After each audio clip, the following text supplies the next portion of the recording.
Chapter 440.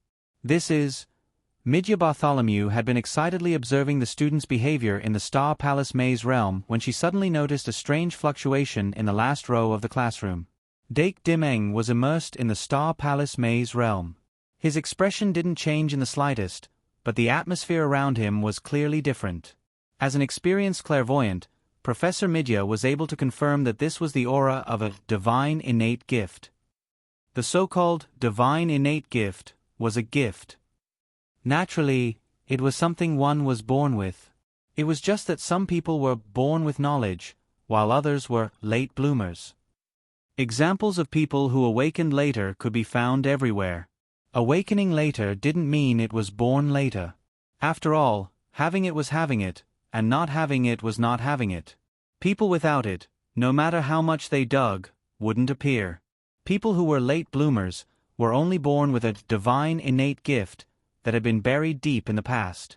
Professor Midya immediately realized that Dake's divine innate gift had finally revealed itself. Remember in a second, https://m, Vipkanchu. VIP, but was it really like that? All this time, there was a close relationship between a Magister and the Magister sprite they personally refined. It was as close as a pair of hands and feet. Thus, in certain spellcasting concepts, a Magister Magus and his Magister sprite were considered to be the same entity. Dake's understanding of this was actually quite profound. But what if it continued like this? Since Ivan, as one of the Magister Magus's divine innate gift, then wouldn't he also be considered to have a divine innate gift? This was actually a very simple logical question. While Dake's character was influencing the Magister sprites, he was also being assimilated by them. And with this trip to the Star Palace maze realm as an opportunity, Ivan's divine innate gift had finally quietly blossomed and bore fruit. As Dake walked through the mirror passage, the feeling of the unseen world became even more profound after his divine innate gift blossomed and bore fruit. And as he changed, the passage sandwiched between the mirrors also changed accordingly. He suddenly stopped moving forward. The mirrors on both sides no longer reflected his figure. Instead, a snake-like constellation appeared on the mirrors and extended forward. Hydra constellation. Professor Midya, who was paying attention to Dake because of his strange behavior, couldn't help but frown at the constellation. Hydra constellation was the longest and largest constellation among the 88 constellations. If this was Dake's constellation, just as she was thinking about this, Dake moved forward again. Not long after, when he stopped again, the mirrors on both sides of his body reflected another constellation. It was the Gemini constellation. The Gemini constellation, as the Dark Star constellation, always symbolized the twin Gemini with two sides. But after the previous experience, Dark did his best to recognize the appearance of Gemini constellation and quickly continued to move forward. Not long after, he encountered a new constellation and continued. When he finally walked through the passageway, not a single one of the 88 constellations remained. All of them were reflected in the mirror of the passageway. Professor Midya, who was already numb halfway through, turned to pay attention to the other students. It wasn't until he walked through the entire corridor that he finally regained his attention. After that, she saw Dake walk out of the passageway and enter a circular palace. The palace's ceiling was a hemispherical structure. When one raised their head, they could see a complex starry sky carved on the ceiling. All of the planets belonging to the 88 constellations were all listed on it. What a vast star map it was! Just by looking up at him, one would feel that they were insignificant. The golden-furred, blue-eyed, short-legged cat wobbled its way to the center of the palace. It raised its head and looked at the 88 constellations above its head with a puzzled expression. What the hell? His goal was to complete the task and find his own constellation in the Star Palace maze realm. He didn't want to see all of the 88 constellations. This kind of situation was meaningless to him. However, after Professor Midya confirmed this scene, she had a look of expectation. It seems that my intuition was not wrong. Dake Dimeng is the constellation. From the first time she saw Dake, Professor Midya believed that Dake was the son of the constellation. Now, it seemed that she had received further confirmation. The reason why she was invited to become a professor was to decipher a prophecy related to the constellation, the black fog, and the abyss. Therefore, she had paid special attention to Dake for a long time. And this time, it only strengthened her belief. However, just as Dake was confused by the 88 constellations, a mirror door suddenly opened on one side of the palace. Then, a brown-haired little cutie wobbled out of it. Under the guidance of a mysterious feeling, Ibuzan also entered the palace. When it saw the short-legged cat, it sniffed fiercely. Then, its eyes lit up and it wobbled over. While Dake was wondering why there was a human child in the Star Palace maze realm, Ibuzan had already arrived in front of it. The short-limbed golden kitten and the 2- or 3-year-old child hugged each other. Squeak, squeak. The surprised cry immediately betrayed Ibuzan's identity. Dake curiously stroked its hair. He had a better understanding of the wonders of the Star Palace maze realm. The journey in the Star Palace maze realm was not over. After Dake recognized Ibuzan, he held its hand and entered through a side door in the corner of the palace. Then, he entered the mirror in the side door and continued forward. He would not stop until he found the constellation that belonged to him. Boom! A blazing flame suddenly rose from under his feet. Although it did not burn him, he could feel the heat. He subconsciously lifted his foot. The flame suddenly exploded.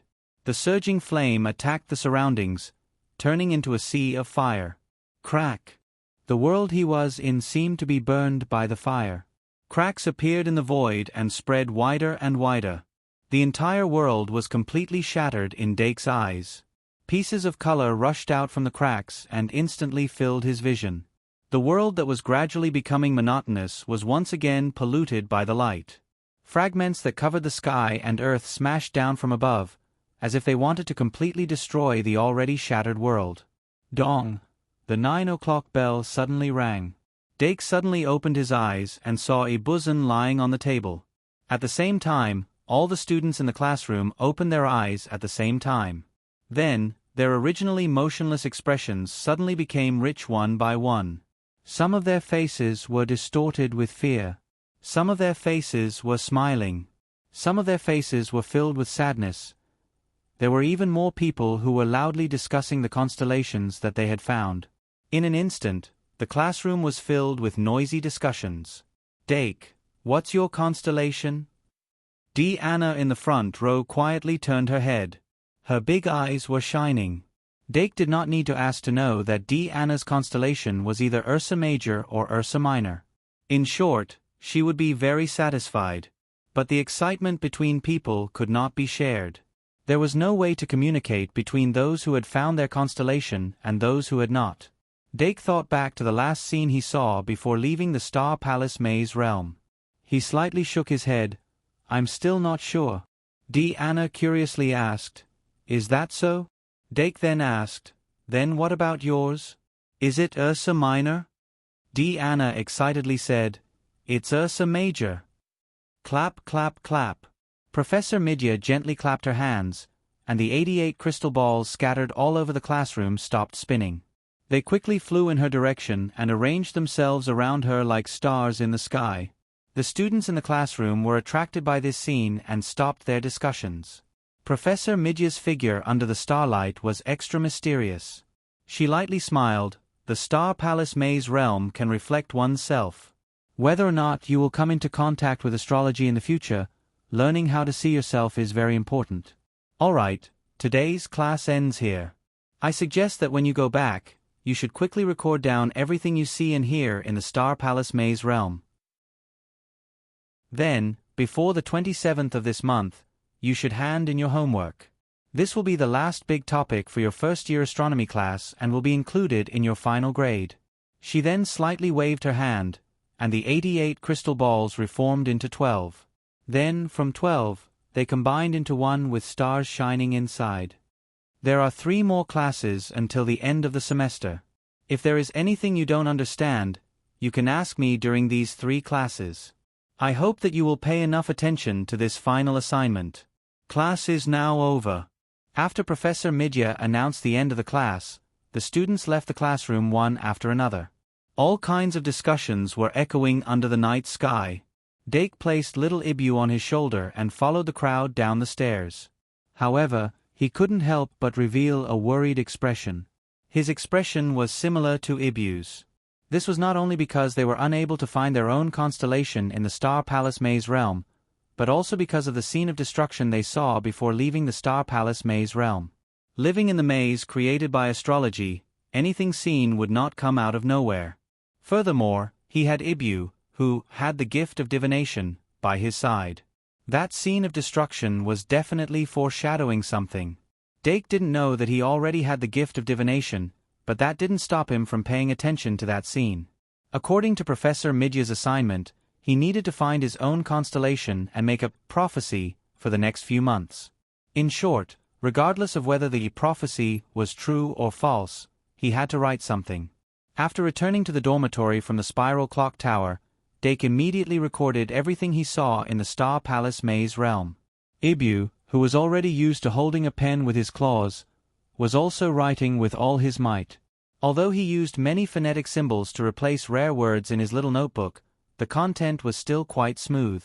After Dake finished his own notes, he looked at Ibu's notes.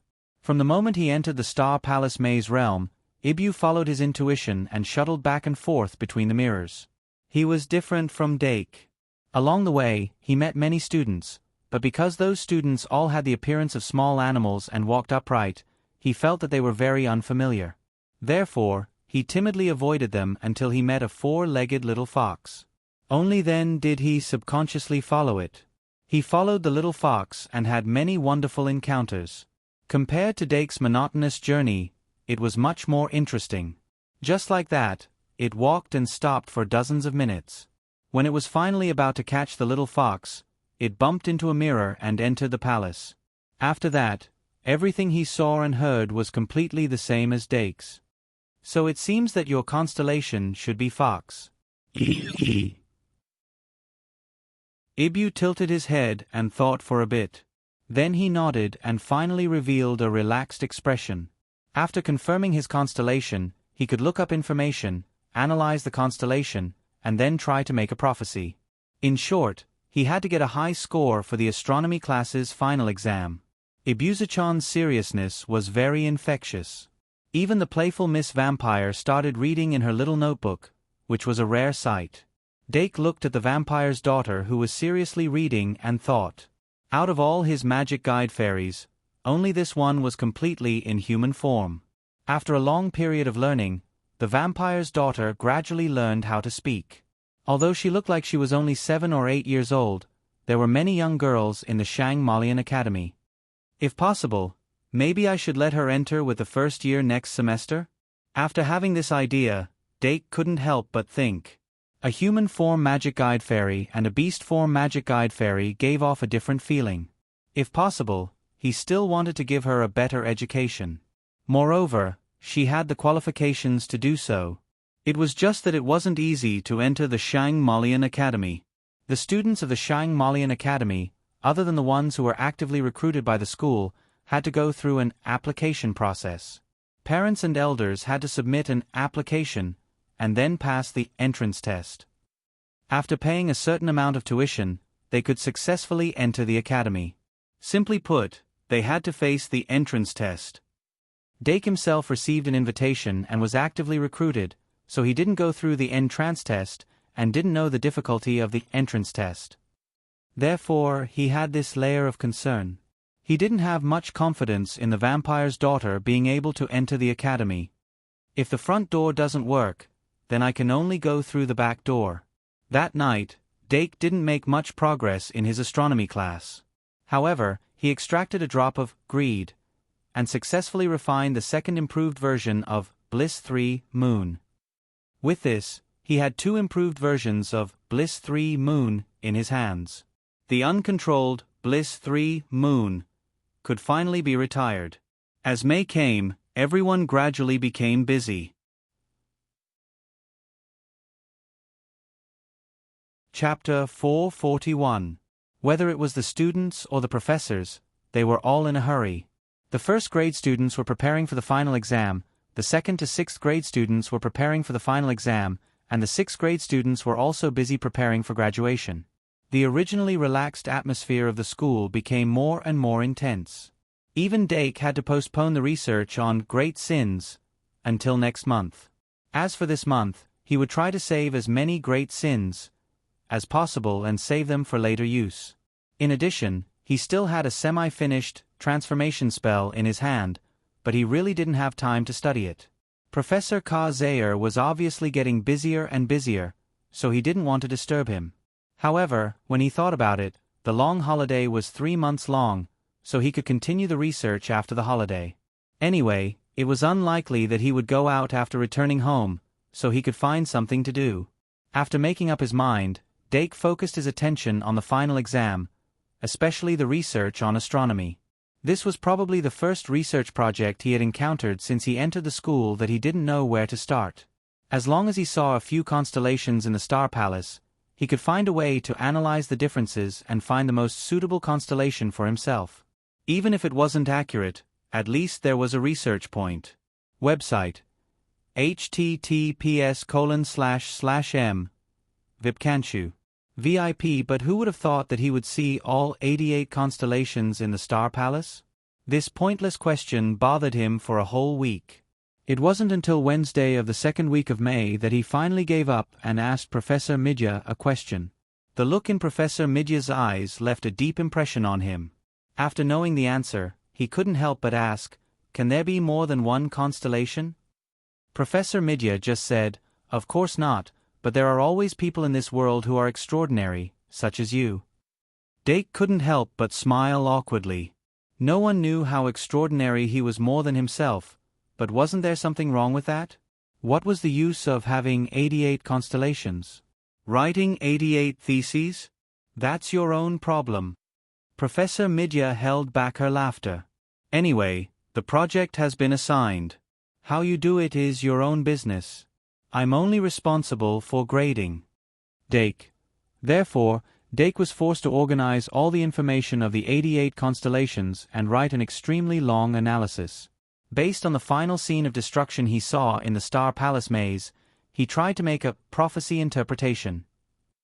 But when it came to interpretation of the prophecy, it was actually just a vague prediction of recent encounters.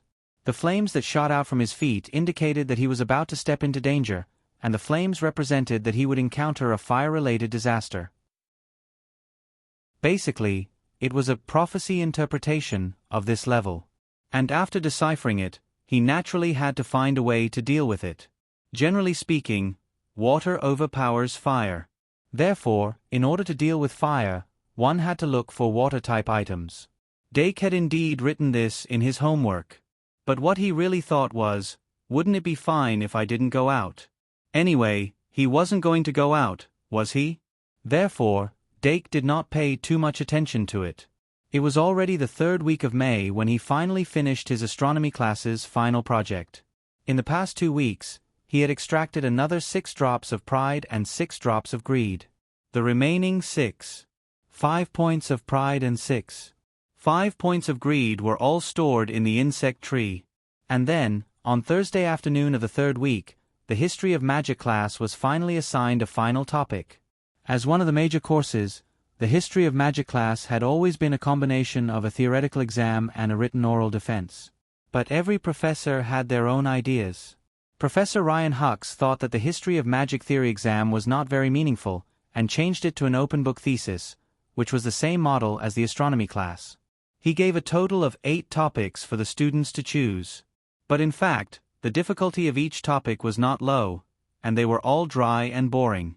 There was really nothing interesting about it, which made the first-year little magisters wail. After all, the History of Magic was a major course, and was different from the astronomy class, which was a hobby course. If the score of this course was not up to standard, they would face failure, make-up exams, and even tutoring. If they failed many courses, and even faced the possibility of repeating a year, that would be the end of them. Therefore, although the first-year students were wailing in their hearts, they still worked hard to find information and complete the topic. Dake was the same. These days, after class, he basically spent his spare time in the library and the dormitory, becoming busier and busier. Apart from the History of Magic, the assessment methods for the other courses were also announced during class. Among them, summoning, introduction to magic, potioneering, and dueling were all theoretical and practical exams. Only arithmetic and magical beasts only had theoretical and written exams. Magical beasts had lower requirements and was also a hobby course for the time being. All the practical exams would be held in the 4th week of May, and the theoretical and written exams would start on the 28th. In short, theses, experiments, and revision filled the entire month of May to the brim for the students.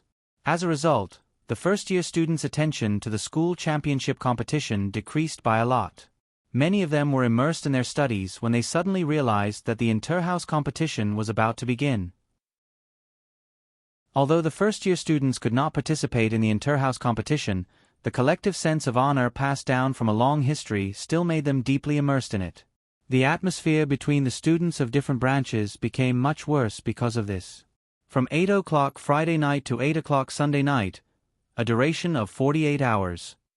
From the 2nd to 6th years, each branch will select 3 students from each year to form a team and enter the dungeon for an adventure.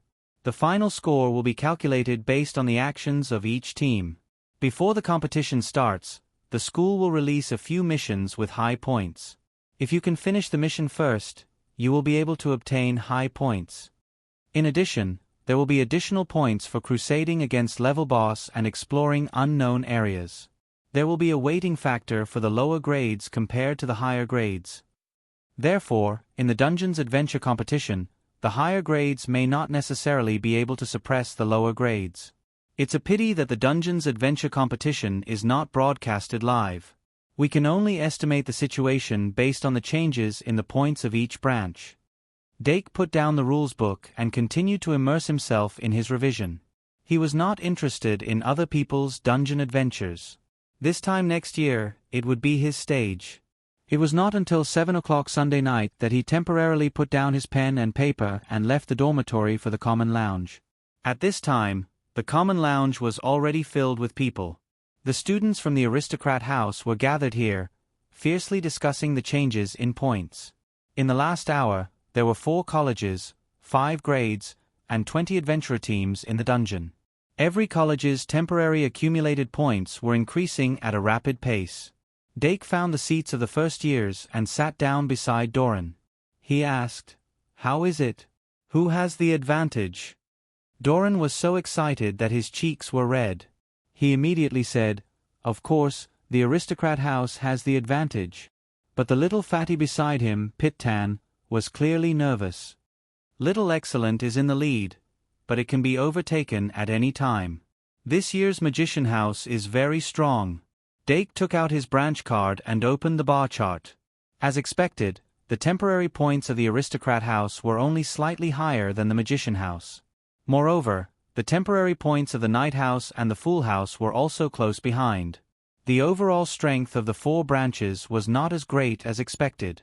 The contestants from each year were all top students, so there was no difference in strength. "There's still half an hour before the critical period, right?" Dake said after thinking for a moment. Pit-Tan immediately nodded. "Yes, in half an hour, the strongest mission boss of this dungeon tournament will appear. Whoever can find and defeat the boss in half an hour will most likely be in the lead. Even the Fool House, which has the lowest temporary points, will have an instant chance of becoming the champion. The strongest mission boss. I'm afraid that even if the 2nd and 3rd years found it, they would have a hard time defeating it." Dake lowered his head to look at his branch card again. Suddenly, his eyelids twitched. Did the Fool House complete a mission with high points? Almost at the same time, the common lounge was filled with a series of exclamations. The bar chart representing the Fool House had suddenly increased by a large margin, causing the school with the lowest temporary points to jump to the highest. Dake turned his head slightly and saw that the excited Doran was now slamming the table with force. He looked very much like a pitiful person who had suddenly had the upper hand. Little fatty Pit-Tan hurriedly lifted the table and comforted him. "Don't panic, Doran, we still have a chance. Yes, we won't give up until the very end, we won't give up until the very end." Doran clenched his fists and repeatedly muttered to himself before calming down. Dake observed again and found that many people were as excited as Doran. He couldn't help but think, why do these people seem to value the school championship more than I do? He valued the school championship because of his need for the Holy Grail. But these students seemed to be purely motivated by the so-called honor of the aristocrat house? Just as Dake was analyzing the psychology of the students, the bar chart on the branch card changed dramatically again. The Knight House, the Magical Device House, and even the second-ranked Aristocrat House seemed to have suddenly completed a mission with high points, causing their temporary points to skyrocket. Half an hour before the start of the dungeon tournament, the increase in the dungeon tournament slowed down. According to the predictions of the upperclassmen, this was most likely because the upperclassmen of the four houses had discovered the strongest boss at the same time.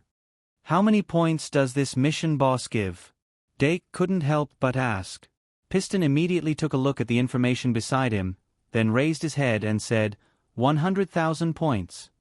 100,000 points? Dake pondered. I remember that in the school championship tournament, every victory is worth 10,000 points? Piston nodded and said, it's like this. The tournament uses the branch competition model. First, it's a battle between the different grades. Then it's a cross-grade battle. Each grade can only send out one person, and everyone has one chance to challenge a cross-grade battle. Every victory earns 10,000 points, and the higher grade wins 10,000 points.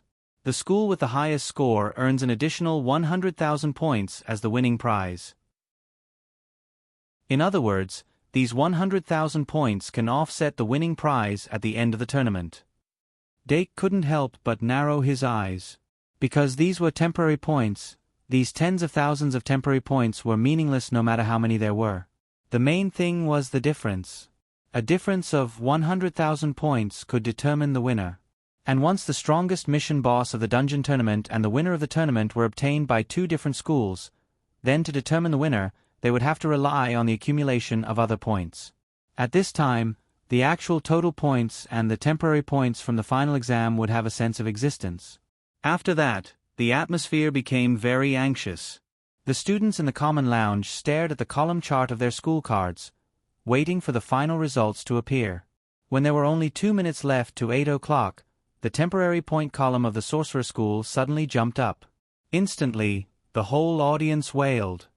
It's over. This year's Holy Grail is over. Why is it the Sorcerer School? Why is it the Sorcerer School?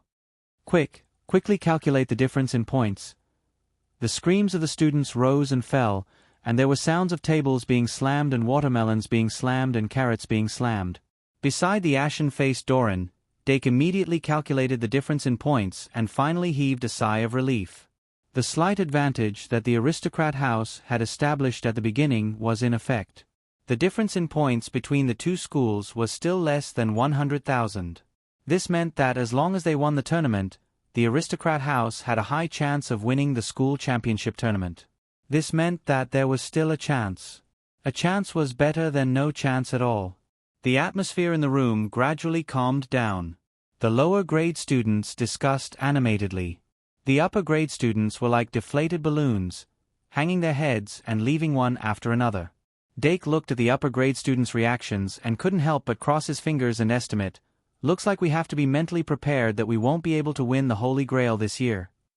It wasn't that easy to obtain victory in the school championship competition, especially when the fourth year of the magic school had the Silver Dragon Lady. Last year's duel was the same. Not only did the Silver Dragon Girl obtain a victory in a duel between her peers, but she also obtained a second victory in a duel between those of a higher grade, helping the School of Magic win the duel. If the aristocrat house didn't have such a huge advantage in the dungeon tournament, they wouldn't have been able to win the school championship tournament last year. Well, I have to rely on myself for everything. Dake took a deep breath and stood up from his seat. Fortunately, his current need for the Holy Grail wasn't that high. Soul Loss Curse had been upgraded to the elementary level with Professor Harvey's help. Underworld Spirit Spell had also reached the threshold of a breakthrough with Perseverance. Dake patted Doran's shoulder and said, "Don't be discouraged. Even if you lose this year, there's still next year." Chapter 442. A moment of success or failure may cause one to have a sleepless night, but when one woke up, one would have to face a much brighter tomorrow. In the blink of an eye, more than 20 days had passed in May. The Shang Malian Academy's first-year students had finally ushered in their first exam week. After the final revision from Monday to Wednesday, from Thursday to Friday, there would be a practical exam every morning or afternoon. There were a total of 4 exams. For the first-year students, this was the final conclusion of a year of hard work. It was also the key to whether or not they could have a good long holiday. Some were eager to get into action, some were cramming at the last minute, some were simply trying to pass, and some were aiming for full marks. With careful observation, it was possible to read everyone's personality. When Dake came out of the library, it was already 10 at night. There were only a few people left in the reading room. He hugged his books and walked down the quiet corridor. In his heart, he was looking forward to tomorrow's practical exam. This was a mentality that he had never had in his previous life. He never thought that one day he would like to study and look forward to exams. Maybe it was because he really needed an exam to make a formal conclusion to his hard work this year. In short, the goal is to get first place in the grade. Remember the website, Vipkanshu. 6. There were many talented first-year students this year. It was not easy to be first in the written exam. Whether it was Saraswati or Ai Mametis, they were all very strong opponents. But Dake's advantage was in practice. The 4 practical exams were the key to him getting high marks. After returning to the dormitory, he spread out the exam schedule on the table and smiled confidently. Starting from 8 tomorrow morning, it will be the practical exam for the first summoning class. The practical exam for the summoning class is very simple. It is only a test of 2 summoning techniques. One is the normal summoning technique, and the other is the sacrificial summoning technique. The requirement for the normal summoning technique is to use the normal summoning technique to summon 3 magic cards in a row within a minute. In other words, the normal summoning technique summoning time has been reduced to 12 seconds. The sacrificial summoning technique's requirement is even simpler. You only need to use the sacrificial summoning technique once to pass. There shouldn't be anyone who can't pass, right? After sticking close to the magic elves for a while, Dake washed up and went to sleep. Thursday, May 24th. It was drizzling, and the air was damp. Dake didn't leave the dormitory until 7 o'clock in the morning. He was neatly dressed in his school uniform. His hair was neatly combed, and there wasn't a single scratch on his fair face. He was so perfect that he looked like someone who had walked out of a painting. Most of the first-year students went out at this time. Not long after he walked out of the door, he met Deanna and Luo Si, and then walked to a place. Deanna was as carefree as ever. She was not nervous about the exam at all. Of course, there was no need for her to be nervous. The practical test for the summoning class wasn't too difficult for her. However, Luo Si was clearly nervous. Her magical talent was considered to be top-notch, but she didn't have much practical experience. Usually, the summoning test was actually quite difficult for her. Moreover, using 3 normal summoning spells within 12 seconds in a row and compressing 1 normal summoning spell within 12 seconds were 2 completely different concepts. In order to pass the test, she had specially done intensive training this month, but she was still not confident. After all, there were many examples of mistakes made on the spot. Since Luo Si was like this, the other students naturally wouldn't have it easy either. When the 3 of them arrived at the classroom, they found that the atmosphere in the classroom was unexpectedly dull. After Dake sat down at his usual spot, he turned his head slightly and looked around. He found that many of the students' lips were twitching, obviously cramming at the last minute. He couldn't help but be silent. Even though the exam time was after 8 o'clock, the classroom was already full of people at 7:30 in the morning. Professor Shi Erfu, who was in charge of the summoning test, also entered the classroom not long after that. She greeted the students and wrote down today's test on the blackboard. Then, she turned to face the audience and gestured for everyone to be quiet. Only a few seconds later, the classroom was completely silent. Professor Shi Erfu nodded with satisfaction and said, "There are still 15 minutes until the summoning test. The test itself isn't difficult. As long as you don't get nervous during the test, you should be able to pass. Of course, passing the standard line is just passing. If you want to get a higher score, you need to show more skills and proficiency. I will grade you on the spot based on your performance. Grading on the spot? The students who weren't good at summoning suddenly turned pale. Grading in front of so many students, if they failed, they would undoubtedly be publicly punished. Professor Shi Erfu's words not only didn't have the effect of comforting them, but also made them more nervous. Even those who were confident in passing the test couldn't help but be more concerned. However, there were also people who were excited because of this. For example, White Gouda was quite confident in his summoning skills. It was a sharp contrast to Luo Boat Broheim, who was next to him. Ring, ring, ring. At 8 o'clock sharp, as the bell rang, Professor Shi Erfu stood up and said, "The test will now begin. Those whose names are called, please come to the podium to receive your summoning card. Everyone will have 5 minutes to perform.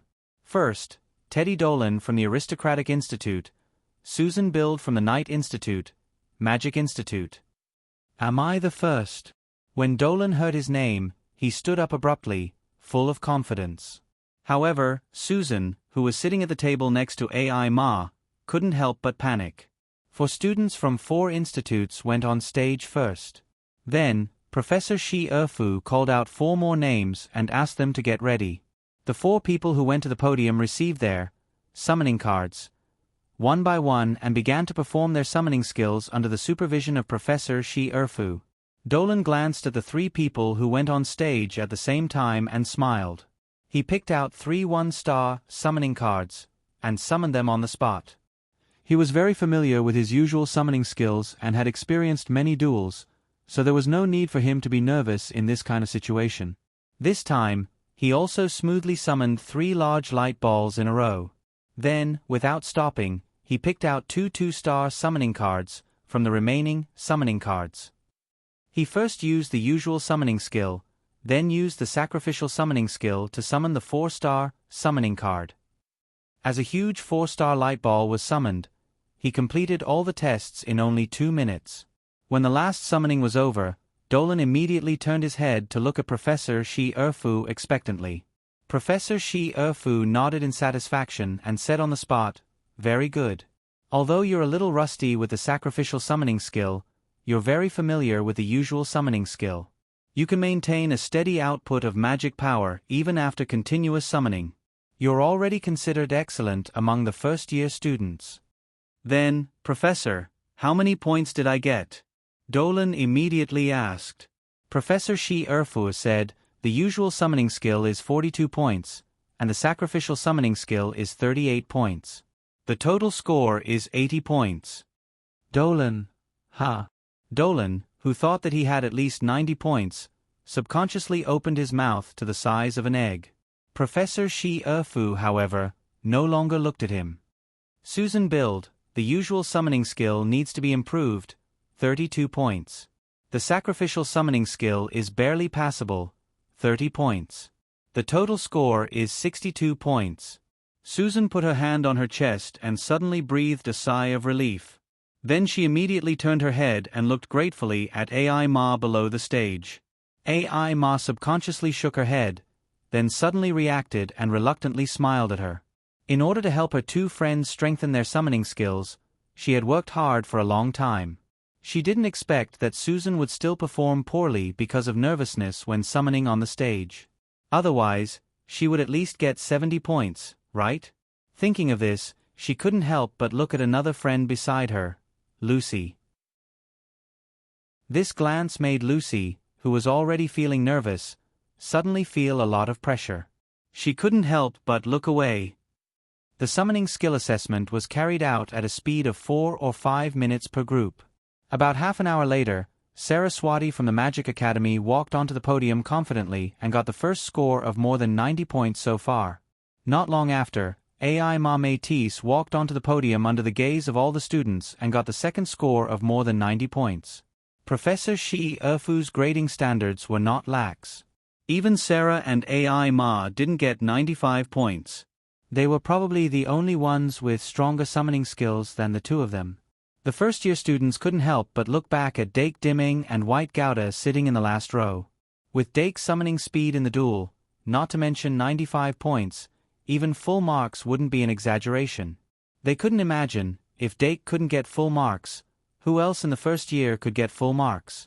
As for White's summoning speed was only comparable to AI Ma and Sarah in the previous duel, so it was possible for her to get 95 points. Noble Academy Luo Si Flotty. Knight Academy. Prepare in advance. Professor Shi Erfu's voice interrupted the students' thoughts. Under D. Anna's encouragement, Luo Si walked onto the podium with a nervous expression. After a few minutes, the nervousness on her face disappeared, and she walked off the podium happily. Just now, Professor Shi Erfu gave her 72 points. Watching her walk off the podium, Dake supported his chin with his hand. He was originally a little worried, but Luo Si exposed her strength as soon as she opened her mouth. 72 points, and she didn't perform well. He was really worried. Not long after, D. Anna confidently walked onto the podium and performed. In the end, she got a high score of 93 points, attracting the attention of the whole audience. At almost 10 o'clock, Dake finally heard his name. Noble Academy Dake Dimeng, Knight Academy Luo Boat Broheim, Sorcerer Academy. When Dake stood up, he smiled at Luo Boat, who was looking at him from the other side, and walked to the podium. After waiting for a round, he took a set of summoning cards from the box next to Professor Shi Erfu and walked to the center of the podium. When all 4 students were in position, Professor Shi Erfu gave the order, and the 4 students began to summon at the same time. 3 seconds later, Dake summoned the first 1-star light ball. 9 seconds later, the second 1-star light ball was summoned. 15 seconds later, the third 1-star light ball was summoned. 21 seconds later, the first 2-star light ball was summoned. 27 seconds later, the second 2-star light ball was summoned. 36 seconds later, the last 4-star light ball was summoned. When the gigantic 4-star light balls emerged from the sacrificial summoning circle, the 3 students next to him were still trying to summon one. Splat! Luo Boat was shocked by the sudden appearance of the gigantic light ball, and he accidentally bit his tongue. The normal summoning technique that was difficult to even reach the threshold of passing suddenly became even more difficult. There's nothing to say. Dake Dimming, full marks. Professor Shi Erfu's voice was very calm. The students in the classroom weren't too surprised either. It was as if everything was expected. If it wasn't full marks, it would be strange. After Dake returned the set of summoning cards to Professor Shi Erfu, he leisurely returned to his seat. Not long after he sat down, the 3 students who took the exam with him also left the stage. Luo Boat, who was the last to leave the stage, had a pale face. White couldn't help but comfort him. It's okay, Luo Boat. Didn't a lot of people fail as well? The more the merrier. Luo Boat. White went up next, but only got 92 points. The practical exam for the summoning class ended before 11 o'clock. Regardless of whether they passed or not, they all went straight to the cafeteria. After eating, they quickly returned to their dorms to prepare for the potionology practical exam. Compared to the summoning class, which had a fixed goal, the potionology practical exam was obviously more difficult. Professor Thompson, who was in charge of potionology, didn't even reveal what the exam was about. This made the students who weren't good at potionology nervous. For example, D. Anna, who was full of confidence in the morning, was like a frosted eggplant in the afternoon. Don't be nervous. The most important thing in potionology is to have a steady hand and a steady heart. You have both. There's no way you can't do it. In order to ease D. Anna's nerves, Dake went against his will. Then, D. Anna, who had regained her vitality, suffered a painful defeat in the potionology practical exam in the afternoon. Looking at the black foam crazily coming out of the crucible, D. Anna couldn't help but purse her lips. But there were many people who suffered the same fate as her. Because of this, the entire laboratory was filled with a rotten stench. Professor Thompson crossed his arms in front of his chest and sneered at the panicked students. He had always believed that a little mistake in class is a tear in the exam. This time, He had specially chosen a more difficult potion experiment to give the students a good lesson.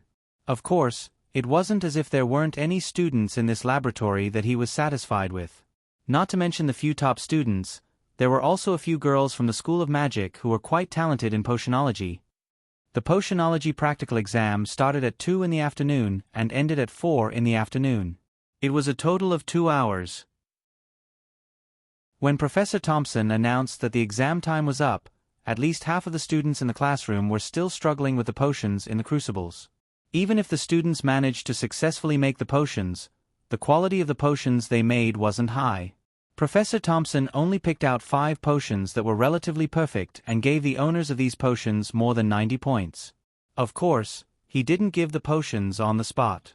Instead, he ordered the students to tidy up the leftovers of the experiment and strode out of the classroom.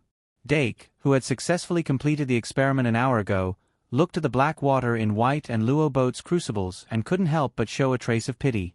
Anna at least made a half-finished product on her 3rd attempt. These two were the ones who were really miserable. I really didn't think that so many people would fail in the 2 exams today. Dake shook his head and left the classroom after helping Anna and Luo C tidy up the lab tables. He really couldn't imagine how so many people could fail in the 2 classes. But reality always made people helpless. Just like the Introduction to Magic practical exam the next day on Friday morning, there were also many people who couldn't make a complete magic card according to the requirements. The difficulty of making the magic card that Professor Ka Zayer chose could only be described as average. But it seemed that some of the students' standards were worse than he expected. Or maybe it was because he was used to Dake's standards that there was a slight deviation in his understanding of the first-year student standards. In the midst of the wailing of almost half of the students, the practical exam of the dual class finally began. The students had to pull themselves together to prepare for the dual exam. Chapter 443. The dual assessment was held in Battle Hall 1. Professor Power Cheong-si was still dressed in a fresh outfit. She had already arrived at Battle Hall 1 before 1 o'clock in the afternoon. Along with her were first-year Professor Ka Zayer, Professor Shi Erfu, and Professor Li Li. Professor Ka Zayer observed the facilities of the battle hall with great interest. He asked casually, "Professor Cheong-si, what's the competition system for this assessment?" Professor Cheong-si crossed his arms and said, "Of course it's the rookie competition system. Not everyone in the first year is Dake Dimming. It's already very difficult to gather 20 useful magic cards at the end of the semester." Professor Li Li immediately raised his head and said, "Of course." Professor Shi Erfu asked in a serious tone, "Pawa, since you asked us to grade, you should have a detailed grading system, right?" Professor Cheong-si smiled and nodded, "Of course." However, when Professor Shi Erfu's expression softened, Professor Cheong-si quickly said, "Your grading system is the best standard." Professor Shi Erfu's face instantly darkened. Even Professor Ka Zayer was stunned. Only Professor Li Li seemed to be very happy. Professor Shi Erfu said helplessly, "Forget it. Since there's still time, let's discuss the grading system together." Professor Ka Zayer looked up at Cheong-si and asked suspiciously, "Professor Cheong-si, is this the effect you want?" Professor Cheong-si quickly waved his hand and said, "How is that possible? I really believe in you guys." While the 4 professors were urgently setting the rules, the first-year students were also forcing themselves to rush to Battle Hall 1. The failure of the 3 assessments in a row caused some of the students to fall into an unprecedented low. The dual assessment, which had attracted a lot of attention, seemed to have lost its appeal. Perhaps before this, no one would have thought that the practical assessment would be more difficult than the previous one. Some students even predicted that they would fail all 3 assessments, and walked with a swaying gait. Only some of the top students with good grades were still looking forward to this dual assessment, wanting to prove themselves in the dual assessment. As more and more people entered number 1 Battle Hall, the atmosphere in the Battle Hall became oppressive. I have that feeling. Dake Dimeng, on the other hand, was quite familiar with the oppressive atmosphere before the exam. A trace of nostalgia appeared on his face as he strode into Battle Hall 1. The rules of the dual assessment had been set long ago. The assessment was based on the rules of the newcomer competition. The number of magic cards in the participating card deck had to be within the range of 20 to 40 cards. As for the magic conducting orb, the life enchantment was at level 2, which was 2,000 points. 1. The arena was 30 by 20, which was slightly larger than a basketball court. After getting used to the 120 by 80 arena, one would feel that it was too small and difficult to use. And the life enchantment at 2,000 points was too weak. It felt like it could be shattered with a snap of the finger. Dake shook his head and stopped thinking about it. He wasn't too interested in the duel assessment itself, but the small goal of getting first place in the grade was enough to turn him into a duel machine. The duel assessment this time was purely random. Every student had to go through 2 rounds of duels. The invigilating professors would grade the 2 rounds of duels separately, and the final score would be the final score of the duel assessment. Professor Cheong-si said on the surface that he didn't care about the outcome, only the process. But in reality, everyone knew that winning a duel would definitely give you more points. I wonder who my opponent will be. Dake couldn't help but sweep his gaze around the arena, and then quickly looked away. 10 minutes later, the 4 professors, who had urgently set the grading criteria, stepped onto the stage, attracting the attention of all the students. The students subconsciously gathered below the stage, and everyone looked up at the professors, waiting for the assessment to begin. As the professor of the duel class, Pawa Jones took the center position and said loudly, "Today's duel assessment will be jointly supervised by me and your professors of summoning arts, introduction to magic, and arithmetic. The rules of the assessment have been repeatedly mentioned in the previous classes. If you still don't understand, then continue to not understand. Now, come on stage to receive your number plates." It was still the same red and blue number plates. They only needed to be injected with magic to split them into red and blue halves. The students stepped onto the stage one by one, and after receiving their number plates, they split them and returned the blue halves. They only kept the red ones. After everyone had received their number plates, Professor Cheong-si took out 4 pairs of blue number plates from the jar, and then announced the 4 pairs of numbers on the spot. The students who had been selected took their number plates to Arena 1 to Arena 4, and stepped onto the stage to prepare for the duel. The 4 professors went to the judges' seats in the 4 arenas, acting as referees and raters. Without any superfluous events, the first to 4th duels of the first round began with a uniform whistle. As the countdown to the round appeared in the projection, the first-year students were inexplicably energized and recovered from their dispirited state of mind. The natural attraction of the duel made the students subconsciously put other things to the back of their minds, and gradually focused on the duel.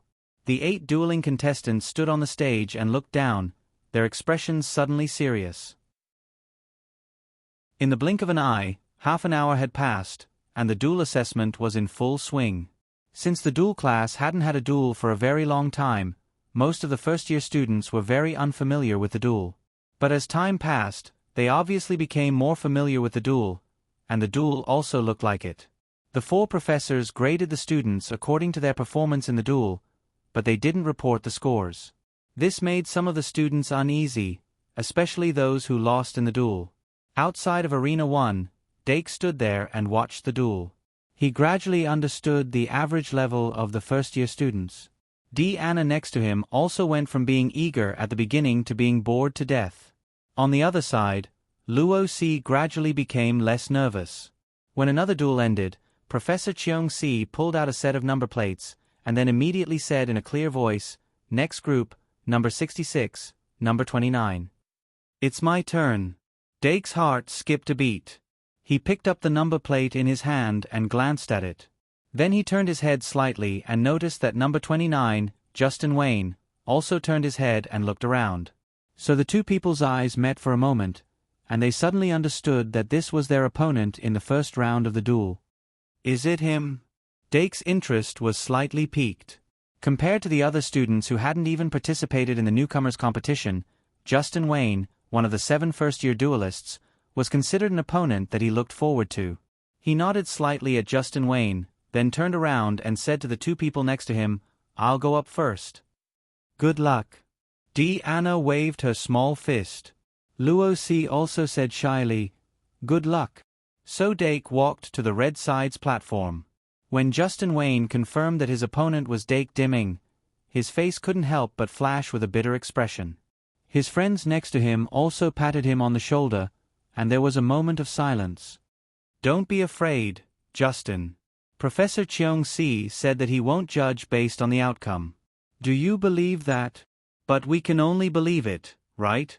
In short, good luck. Do your best. If you can last one round, you win."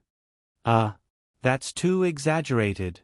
Even if it's Dake, I'm not completely powerless. I can last 2 or 3 rounds. Forget it, I'll go up first. Justin Wayne shook his head and walked to the Blue Side's platform.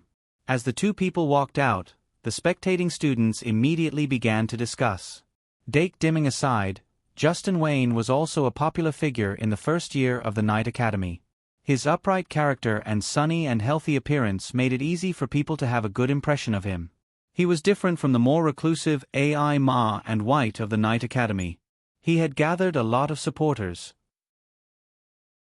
Due to the unchanging bad relationship between the Night Academy and the Noble Academy, there were many students who hoped that Justin Wayne could reverse the situation and win. Of course, the Noble Academy students were disdainful and sneered. They didn't think that Justin Wayne had any chance of winning. It's been almost 2 months since Easter, right? Justin Wayne must be progressing at lightning speed. Dolong and Pitten muttered. But in the blink of an eye they said, "Of course, Dake's progress is faster." The most despairing thing about Dake Dimeng was that he was stronger and more hardworking than you.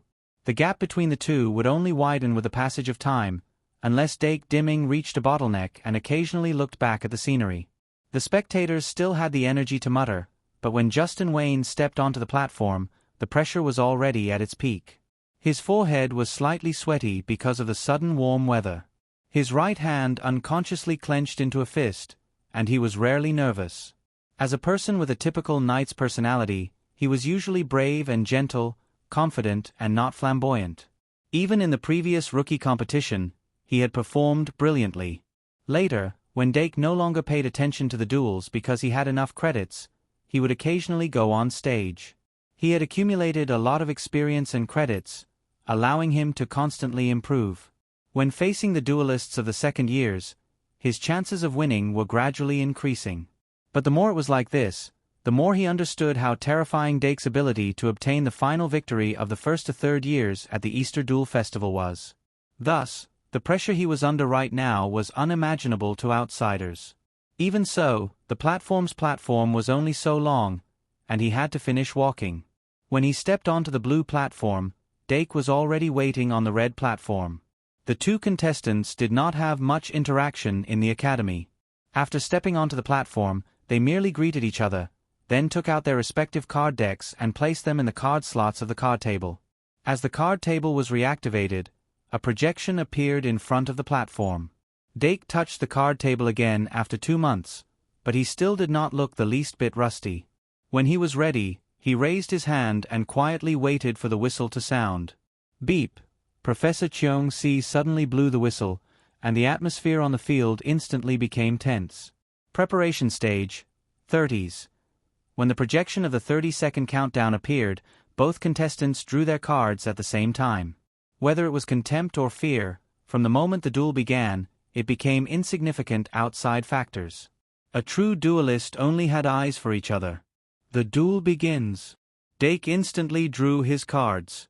5 magic cards were in his hand. Then he turned the cards in his hand and unfolded them like a folding fan. The 5 magic cards reflected in his eyes, and his brain's thoughts were synchronized, quickly thinking about the tactics and strategies that could be used. Then a smile appeared. Bliss 3 Moon. Bliss 3 Moon. Fantasy Beast. Ibu, Dream Demon. Vampire's Daughter. 2 Bliss 3 Moon cards were in his hand at the same time, making everything particularly simple. In the newcomers' competition, where the number of cards could be freely adjusted between 20 to 40 cards, Dake did not have any useless cards in his hand, and no matter how he started, he would not be bad. In particular, the addition of Vampire's Daughter, Moon God Soul Eye, and Primordial Dragon Egg made it easier to activate his card deck. This time, with 5 cards in his hand, if he wanted, he could start with Dream Demon, and then trigger Vampire's Secret Instrument, to directly summon Vampire's daughter, using the strength of the 7-star magic card to make his opponent feel despair. But he did not intend to do that. Tick. As the 30-second countdown ended, the turn changed. Battle stage, 30s. When Dake raised his hand to summon, he could clearly see Justin Wayne's expression slightly relaxed. But that didn't affect him at all. It's decided to be you, Dream Demon. Due to the difference in summoning speed between the two sides, Dake had already completed his summoning when Justin Wayne's normal summoning was only halfway through. The Dream Demon quickly drilled out from the card surface and flew towards the blue side without any delay. When Justin Wayne's normal summoning was finally completed, Dake had already begun his second normal summoning. But Justin Wayne's 3-star magic fairy finally blocked the Dream Demon in front of the blue side summoning area.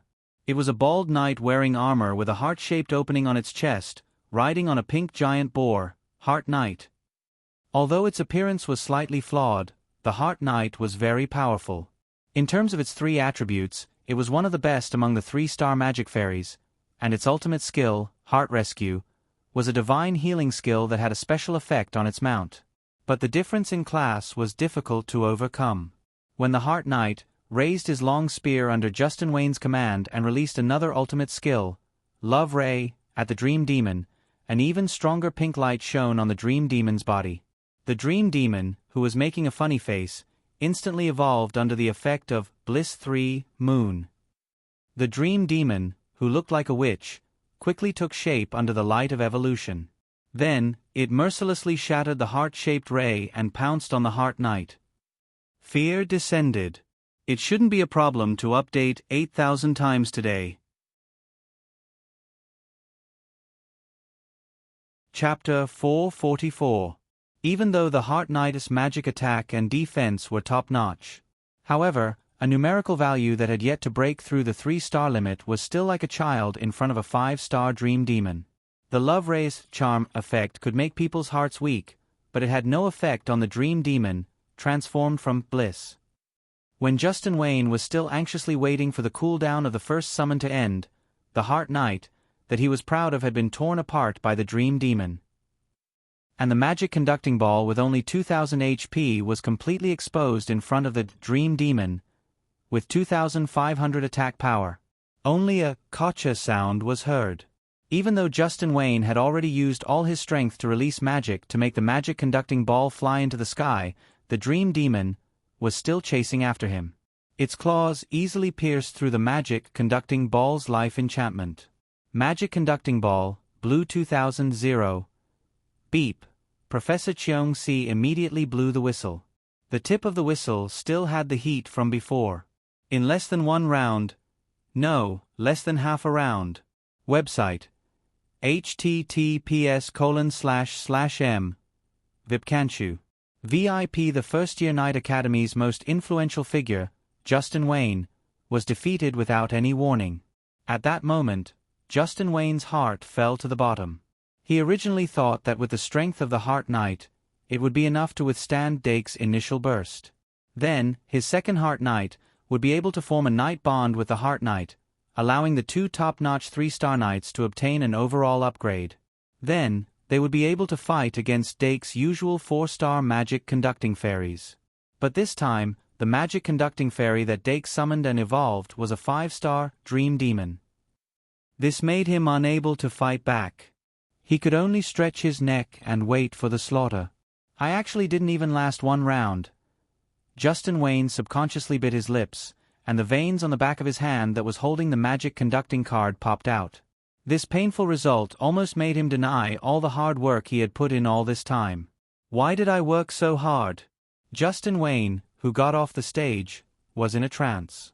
His friends could only comfort him by saying things like, "It's nothing, it's Dake after all," and "Come again next time." On the other side of the contestant stage, Dake's face clearly showed that he hadn't had enough. He turned around and walked off the stage.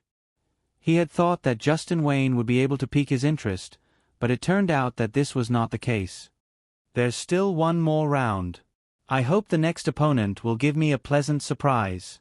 He shook his head and returned to his original spot under the gazes of the students from the aristocratic academy. The duel assessment didn't stop because of his outstanding performance. One group of contestants after another were called out. Dake focused on his observations and realized that the first-year students had indeed improved a lot. Especially the batch of students who had defeated the dungeon boss with him. They all had different cards in their hands, and their performance in this duel was outstanding. Number 3. Number 28. My turn. Anna felt refreshed and stepped forward. Then she won without any suspense. Among the first-year students, she had clearly stood out. Together with Ai Ma and Sarah, they were called the three hegemons of the first-year students. They represented the Aristocratic Academy, the Knight Academy, and the Magic Academy respectively. Not long after she returned, it was finally Luo Si's turn to go on stage. Your turn. Anna grabbed Luo Si's arm and shook it. Luo Si nervously took out her number and said, I know. Anna leaned over and whispered in her ear, Don't be nervous, they're very weak. Luo Si, But. Anna emphasized, Really, you'll know when you go up and try. They're super weak. No, forget it. Luo Si helplessly walked to the second arena. She naturally thought that Anna was cheering her on, but she didn't know that Anna was actually telling the truth. Dake, who had been eavesdropping, blinked and followed Anna to the edge of the second arena. At this time, another contestant just happened to go on stage. Dake looked carefully and found that he couldn't remember the other person's name. He asked, Anna, who's that over there? Anna tilted her head and thought for a while, then said, I think he's from the House of Fools. I don't really remember. It seemed that the other person's presence was really weak. The House of Aristocrats and the House of Fools didn't have much contact, so neither of them could say the other person's name. However, that person had brown hair and brown eyes. He had delicate features, but there were a few freckles on his face, which made him look mediocre. After he and Luo Si went on stage, both of them looked timid. It was obvious that they weren't good at duels. However, as soon as the match started, the difference in strength between the two of them immediately became apparent. Luo Si summoned the Mobius worm, which was like an impenetrable steel fortress in front of her. When the Mobius worm's energy level changed from 1 to 7, it suddenly released a supersonic wave that instantly killed the opponent's strongest trump card. Then, she actually used the 3-star Mobius worm and the 1-star magical fantasy beast, Snow Rabbit, as sacrifices to summon a second-tier 4-star magical guide sprite, Rainbow Horned Rabbit. The rabbit was as strong as a calf, and the horn on its head was half a meter long. It was as smooth as jade and emitted a rainbow-colored light. It completely overturned the common impression that humans had of rabbits. Dake recognized at a glance that it should have been refined using the horn obtained from killing the two-headed demon boss as the core. In Luo Si's deck, this rainbow-horned rabbit was obviously the most aggressive. With its rainbow-colored horn, it charged forward and smashed through all the defenses of the student from the House of Fools in the blink of an eye. Then, it pierced through the life barrier, which only had 2,000 HP. The difference in strength between the two sides was especially obvious at that moment. The student from the House of Fools, who originally thought that he had drawn a good lot, suddenly turned pale and lost miserably. Even so, this duel did bring a smile for Luo Si. Luo Si, who came down from the stage, was obviously in high spirits. Her fair face was flushed, and there was still a lingering excitement from her crushing victory. Well done.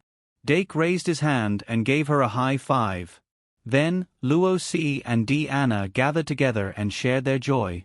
Not long after Luo Si's duel ended, the first round of the duel assessment was finally completed. In the first round of the duel, most of the students had performed well. Among them, there were expected crushing victories like Dake's, unexpected defeats like Justin's, and of course, unexpected victories like Luo Si's. Ai Ma, Sarah, White, and the others, who had received a lot of attention, also showed strength that surpassed the level of the first years.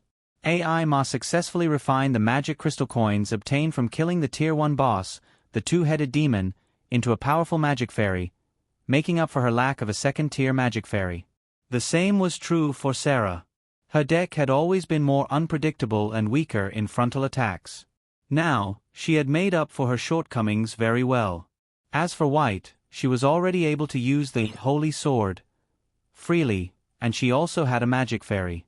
In short, the 7 first-year duelists who joined the duel club early all performed well, except for the unlucky Justin Wayne.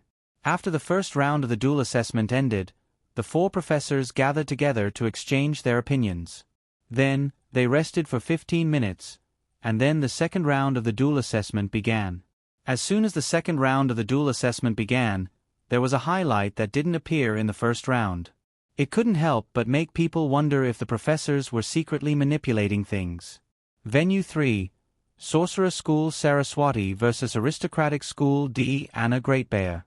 With some of the boys taking the lead, the competition between the girls was especially obvious.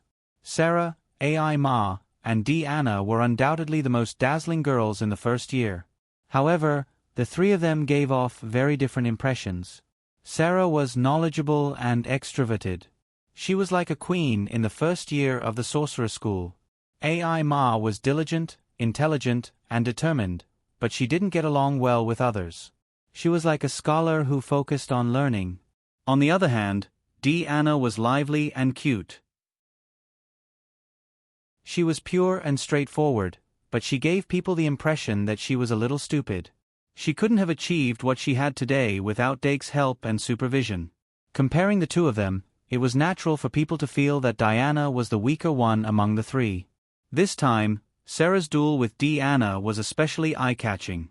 Oh!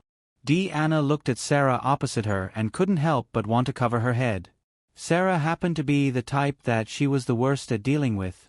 If it was the previous Sarah who didn't have the ability to face the sorcerer elf head-on, she would have some chance of winning. However, the current Sarah had completely made up for her shortcomings, and she was even stronger in terms of slyness. She really didn't want to be Sarah's opponent now. However, since she was already matched, she could only bite the bullet and go up. Luo-si, wait for me to come back. D. Anna walked towards the contestants' platform in Venue 3. Her back was lonely, and her attitude was determined. She was like an old general who was about to go to war. For some reason, Dake couldn't help but want to laugh, but he held it in. Dake, who do you think will win, D. Anna or Sarah? Luo-si couldn't help but ask. Dake shook his head slightly. First, it depends on luck, and second, it depends on quick-wittedness. Sarah might be defeated by D. Anna's brute force, or D. Anna might step into a trap and be unable to turn the situation around. Luo-si couldn't help but ask, so, do D. Anna have a high chance of winning? Dake then said, not really. Luo-si, Dake couldn't help but smile. Don't worry. Even if she loses, D. Anna won't be defeated so easily. Also, losing isn't all bad. Let her lose once before the holidays, so that she won't be too relaxed when she goes back. If you don't improve in your studies, you will fall behind. The 3-month-long holiday is actually a very challenging time. If you just play like crazy during these 3 months, you will fall behind when you come back. A long holiday. Luo-si opened her mouth, but she thought of something else. Her mood was obviously down. Dake noticed this and asked softly, what's wrong? Don't you want to go home? Luo-si couldn't help but lower her head and answer, yes. Dake raised his eyebrows and said, you're staying at your uncle's house, right? Luo-si, yes. Dake, actually, you don't have to worry too much. Maybe when you go back, you will find that your family isn't so bad. Beep. Professor Lily whistled fiercely, and the game began. D. Anna, who was in the preparation stage, immediately entered battle mode. The previous worry and depression seemed to have become an illusion, and she suddenly turned into a roaring bear. Opposite her, Saraswati smiled sweetly, like a gorgeous poisonous snake. The cards and tactics of the 2 were like a bear and a snake. One was fierce and domineering, while the other was enchanting and vicious. An extremely fierce collision occurred. The final result was just as Dake said. Although D. Anna was fierce and unparalleled, she was still no match for Sarah's craftiness. In the end, she was nibbled away by the poisonous snake and fell down. Although both sides performed very well in this duel, the winner was the king, and the loser was the bandit. Sarah immediately received a round of applause, while Diana couldn't help but purse her lips because of the defeat. Of course, she wouldn't cry, but her small fists were clenched very tightly. "Diana," Sarah suddenly said. Diana slightly raised her head and looked at her. Sarah blinked and said, "Next semester, I will wait for you to take revenge." Diana's eyes instantly flashed with sparks. Duels were like this. Winning or losing once didn't mean winning or losing forever. Only by constantly moving forward could one break through one's limits again and again. When Diana came down from the stage, her expression had already returned to normal. This duel with Sarah had obviously taught her a lesson, and she had indeed regained her desire to fight. Not long after, Luo Si came on stage again. Her luck was not bad. Her opponent this time was still an unremarkable student. Although the student from the Night Academy already knew the characteristics of the Mobius worm, he still didn't know where to start and was defeated in the end. Luo Si suddenly breathed a sigh of relief and came down from the stage. These two duels had consumed a lot of her energy, but fortunately, she won them both. In fact, she didn't have much desire to win, and she didn't have any requirements for her results, as long as she didn't fail. After Luo Si's duel test was successfully completed, only Dake was left in the group of three. He quietly waited for his turn, and then slowly watched the anticipated opponents come on stage one by one. In the end, even AI Ma came on stage. He couldn't help but be speechless. It wasn't easy to come across a duel test, and of course, he wanted to have a little fun, but it seemed that the heavens didn't give him what he wanted. He shook his head and sighed. Number 66. When Professor Cheong-si finally called his number, he was a little more spirited. "Dake, it's your turn." Diana elbowed his waist. He quickly said, "I heard you." Then Professor Cheong-si called the next number, number 104, venue 1. Number 104. Dake thought for a while and quickly reacted, "Is it White?" He looked around and saw that White Gouda was also looking over with a number plate. Dake looked back. Of course, he also paid attention to White's duel in the last round, but because White's opponent wasn't too strong, he didn't show too much strength. He didn't know how he had changed in the past 2 months. In theory, the return of Scarlet Blood Concubine would help White's growth.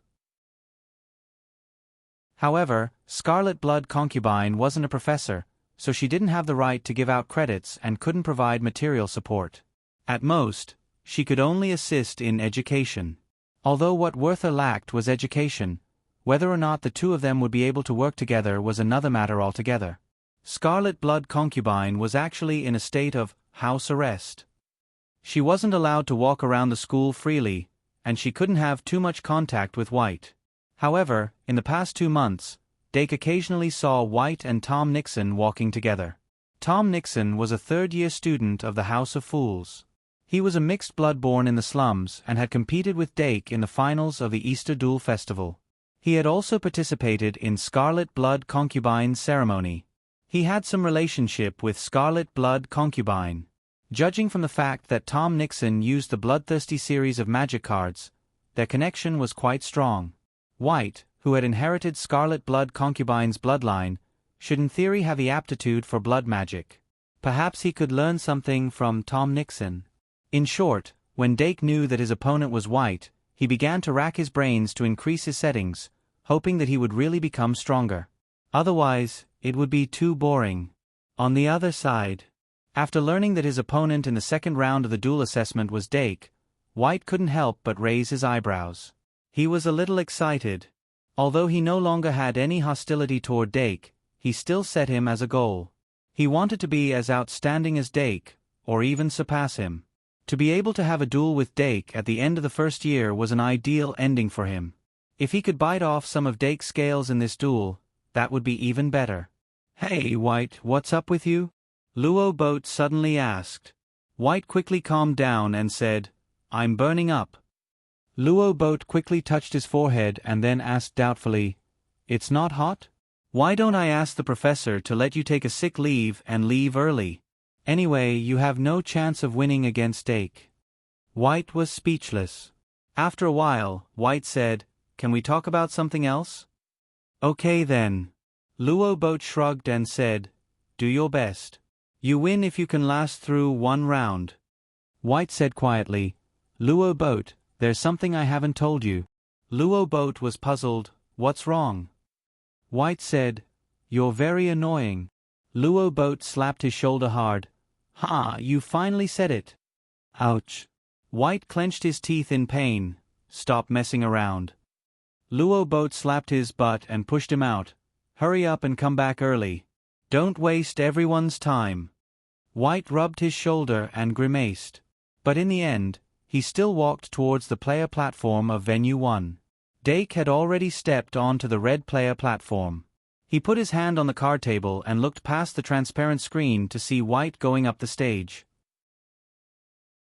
His eyes were calm, but they seemed to have traveled through time. In the blink of an eye, 9 months had passed since the start of school. He still clearly remembered the shock he felt when he regained his memories of his previous life during the sorting ceremony. At the time, he was still looking for someone who might be the main character of the original game. He paid special attention to the main character of the original game, who was Harry Potter. But today, he suddenly realized that he hadn't interacted with White for 2 months. Unknowingly, the two of them had walked on 2 parallel lines that didn't intersect. He gradually became convinced that he would be able to analyze and even control the great sin in the future. There was no need for him to have anything to do with this future hero. Over the past year, he had indeed carried out the idea he had at the start of school. He just needed to keep doing this. As his mind became clearer, Dake's mind became calmer and calmer. He waited until White stepped onto the player platform before activating the card table. Then, he put the card deck into the card slot on the table and injected magic power into it to automatically shuffle the cards. On the blue player platform, White hurriedly put the card deck into the card slot on the table and activated the shuffle. "Dake." "Yes." White's sudden voice made Dake raise his head slightly. White said, "I haven't had a chance to formally thank you, but I'm really grateful." Dake raised his eyebrows and said, "That's not necessary. If you're really sincere, please find a chance to formally thank me." White said again, "I know that I'm no match for you even if I try my best, but I won't admit defeat." Dake nodded. "It's okay, as long as you can smile." White, "Huh." Dake, "I hope this duel can bring smiles to both of us." Beep. Preparation stage. 30s. The moment the exchange segment ended, it was like the 30-second countdown to the preparation stage. Dake didn't hesitate to reach for a card. White, on the other hand, was stunned for a while before he made his move. This was the first official duel between the two of them since school started. Even though it was just a rookie competition, it was very meaningful for White. Perhaps this would let him know how big the gap between him and his target was, and how hard he needed to work to catch up with his target. As for the significance of this duel to Dake, it was somewhat meaningful, but not much. After the 5 magic cards were in his hand, he immediately opened them. Even a lion would use all its strength to catch a rabbit. Primordial Dragon Egg, Single Scabbard, Weapon Form. Greed 3, Pot Pot. Milk Can. The first card was Primordial Dragon Egg. With his 3-star Magic Elf card as the starting card, Dake could quickly hatch a 6-star Magic Elf. The premise was that his 1,500 points of defense wouldn't be broken in an instant. In fact, the possibility was very low. The second card, Single Scabbard, Weapon Form, could be transformed to summon a 4-star Magic Elf at a faster speed. If he used Greed 3, he could also summon a 6-star Magic Elf. The only problem was that Double Scabbard's stats were inferior to Young Blue-Eyed Dragon, but its ultimate skill was stronger. Both sides have their own strengths and weaknesses. But the rookie has priority. It's decided then, Dragon Egg. Keep up the good work before 6. Chapter 445. In the name of Dake Dim-ing, I summon the first Dragon Egg. When Dake began to summon, even the professors in charge of the other 3 arenas subconsciously turned their gazes over. Of course, They only wanted to take a glance before turning back. But with this glance, they couldn't move anymore. A huge dragon egg appeared from the summoning light, quietly standing in front of the red magic ball. It didn't have any limbs and was obviously unable to move. It was a special type of magic fairy. Although this kind of egg-shaped magic fairy wasn't common, it wasn't rare. It was just that very few people used it. However, the dragon egg that Dake summoned emitted a faint primitive aura. It was a sense of time that ordinary people couldn't sense at all, causing the expressions of the three professors to turn serious. Unlike the professors who had sharp senses, White Gouda instinctively felt a sense of crisis when he saw Dake summon an egg. He tried his best to increase the summoning speed, compressing it to nearly 5 seconds. Among the first-year students, except for Dake, the best students could at most compress the casting time of a normal summoning spell to this extent. Remember the website, Vipkanchu. 6 But in reality, this was already the standard for the second-year final exam. It was a very good result. Therefore, before the dragon egg had successfully hatched, White's first magic fairy had already appeared in the blue summoning area. But it was also a brand new magic fairy that was unexpected. At this time, the spectating students suddenly realized that the two duelists had summoned magic fairies that had never been revealed before. This made them instinctively feel that both sides had taken out their respective trump cards. And White's side was indeed the same. The magic fairy he summoned was under the guidance of Tom Nixon. He collected his own blood and refined it as a special auxiliary material, then used another material as the core to refine it. The refining method was also mysterious. It was a special refining method that could only be used by magisters with special talents.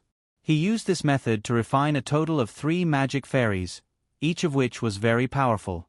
For example, this magic guide elf was one of the best 3-star elves, and it had almost replaced Giant Monster in his heart. It was a terrifyingly huge worm as thick as a bucket. Card name, Giant Bloodworm. Type, Elf card. Level, ****. Race, Insect.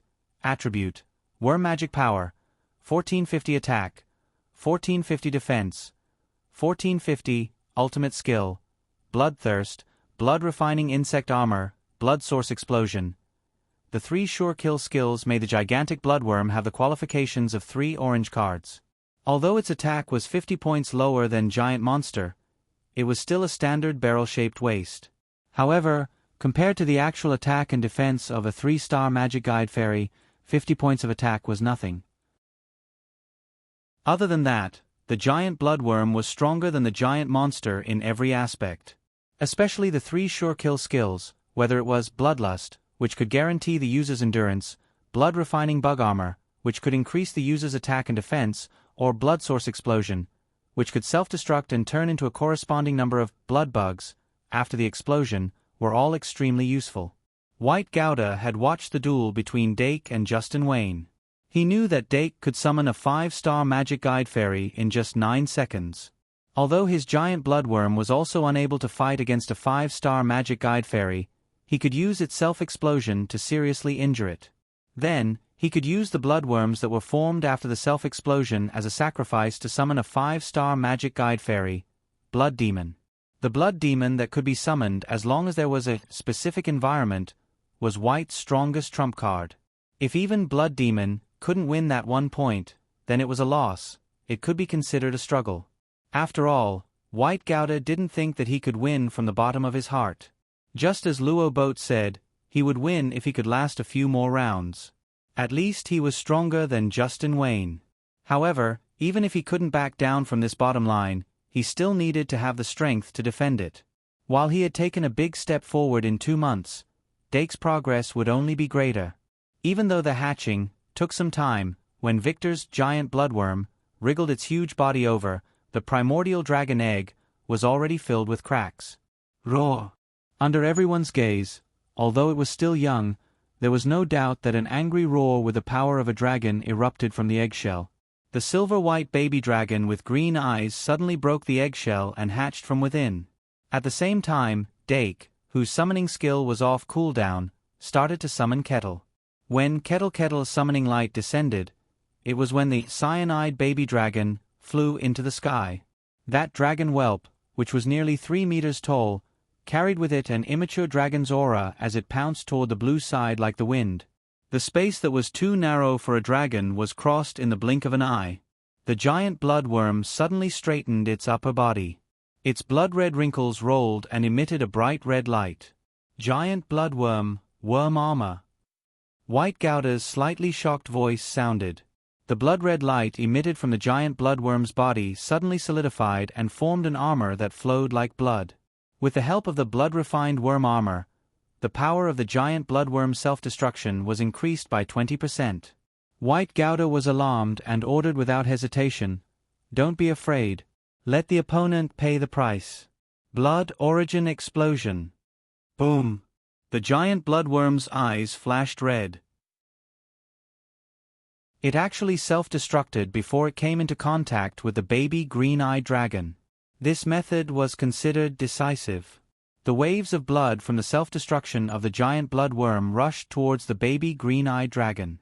The baby green-eyed dragon that rushed in fearlessly was swallowed by the explosion in the blink of an eye. However, it suddenly let out a long cry and broke through the waves of blood. It bit towards the blue magic ball.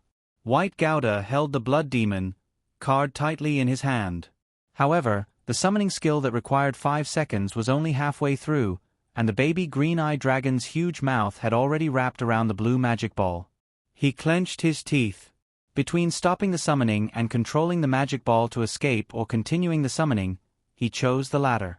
As he had seen more than one case of being chased to death because of controlling the magic ball and not having time to summon, he subconsciously chose to gamble on his luck.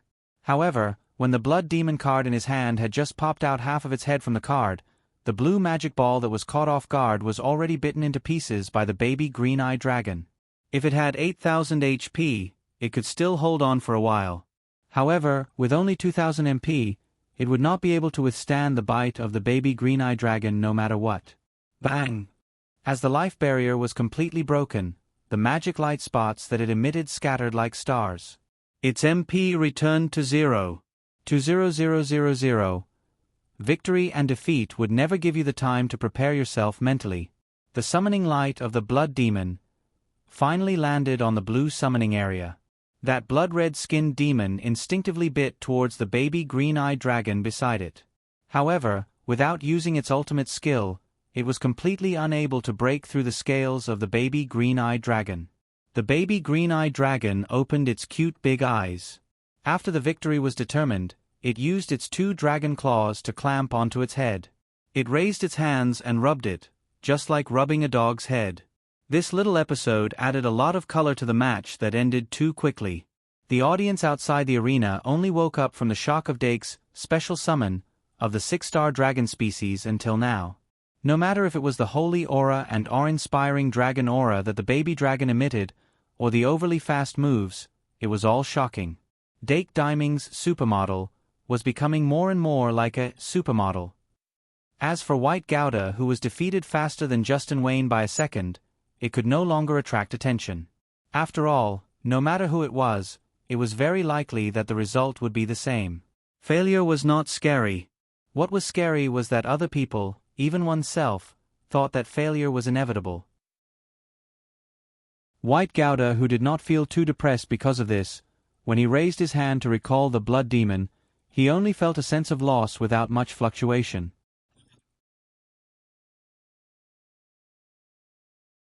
Chapter 446. Both contestants left the stage after putting away their magic cards.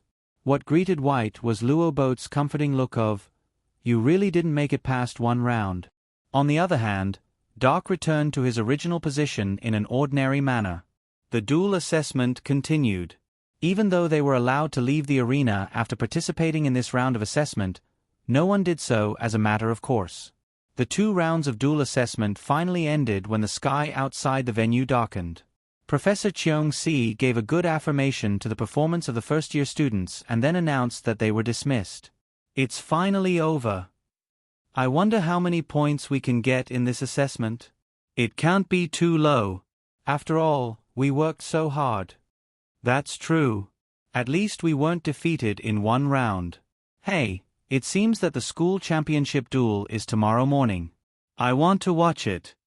But after the weekend, it'll be the final written exam. Oh, is the exam more important or the duel? Of course, it's the exam. The students always seemed very rational when they were talking seriously, but when the time came, they would be dominated by their emotions. The Shang Malian School Championship Duel was a very famous competition. It was almost to the point where it was difficult to get a ticket. Every year, the school championship duel would attract countless people to watch. And every time this happened, the tickets to the venue would be sold at a sky-high price. Fortunately, the parents of the students had special privileges. They only needed to use their identity to get free tickets from the branch library in the corresponding area. Although these tickets couldn't be transferred, it provided convenience for the parents. Basically, no parents wanted to sell the tickets.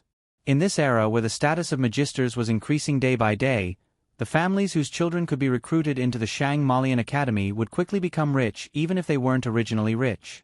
After leaving the number 1 battle hall, the Dake trio went to the Traveler's Street. They booked a table at the Waltz restaurant and celebrated the end of the practical assessment. There were a total of 4 practical tests, and all 3 of them performed above the passing line. Even though Professor Thompson's Potionology and Professor Ka Zayer's Introduction to Magic had set up a more difficult practical test, which caused Luo Si and D. Anna to fail. Even though they were not as good as the top students, they were more than good enough to pass the test. Although there were a total of 6 theory exams from Monday to Wednesday, the most difficult math exam was their strength. As long as they studied hard, they would be able to pass the other 5 exams. Therefore, he could take a look at the weekend's branch academy duel. The 3 of them chatted happily in the Waltz restaurant, looking forward to tomorrow's duel. This was especially true for Dake. Today's duel test had piqued his interest, but it couldn't satisfy him at all. Whether it was Justin or White, they were all too inferior. Second year is enough. When they reached the second year, most of the activities in the academy were no longer restricted, and there were many stages for them to compete with the senior students. At that time, the richer side of school life would gradually be revealed. Dake looked forward to the future while observing the way the 2 girls ate. D. Anna's appetite was as good as ever. She ate in big mouthfuls without restraint, and from time to time, she would stick out her pink tongue and lick the grease on her lips. Luo Si, on the other hand, was more reserved, but when she saw something she liked, she couldn't help but show a greedy look. However, at such a young age, she seemed to have the self-awareness to maintain her figure, and she resisted the urge to eat as much as she wanted. Dake seemed to see a bit of himself in her, and he couldn't help but smile. Luo Si felt his gaze, and her face turned red. She touched her face, and after confirming that there were no stains, she looked confused. Dake hurriedly lowered his head and ate the food on his plate, so that he wouldn't be mistaken for hentai. The next morning, Saturday, Dake and the 2 girls agreed to meet in the common lounge, and then they went to the outdoor dueling arena together. As expected, the ring around the arena was densely packed with people. It seemed that all the high and low grade students of the academy had come. Of course, the first-year students were no exception. The first-year students who said that they had to hurry up and study appeared in the audience seats in the ring. The Noble Courtyard, the Knight Courtyard, the Sorcerer Courtyard, and the Fool's Courtyard. The ring was divided into 4 areas. There were banners and flags in each area. All the students were prepared to cheer for their respective schools. Dake arrived a little late. He, D. Anna, and Luo Si walked in the direction of the Noble Courtyard area, and found that the first-year students were all sitting in the back row. Doran was the first to notice his arrival, and hurriedly stood up and waved at him. "Hey Dake, I thought you weren't coming." "Why wouldn't I come?" Dake smiled and sat down behind Doran. The whole row of seats was empty, just enough to accommodate the 3 of them. "How is it going, Doran? What time is it going to start?" D. Anna leaned on the back of the front row seat and asked with a cute face. Doran glanced at her and said, "Of course it's 8 o'clock. This duel is very important to us as it concerns the ownership of the school championship competition. Whether or not we can get the chance to make a wish depends on our seniors." D. Anna nodded. Oh. Doran suddenly rolled his eyes and took out a stick-like object from below. He waved it at Dake and the other two. "Look, what is this?" Dake followed. "What is it?" Doran immediately said, "It's a fireworks stick. When the seniors of the noble courtyard win, I'll spin this, and then—" bang! As he spoke, he suddenly opened his hand and was very excited. Dake couldn't help but laugh. 8 o'clock sharp.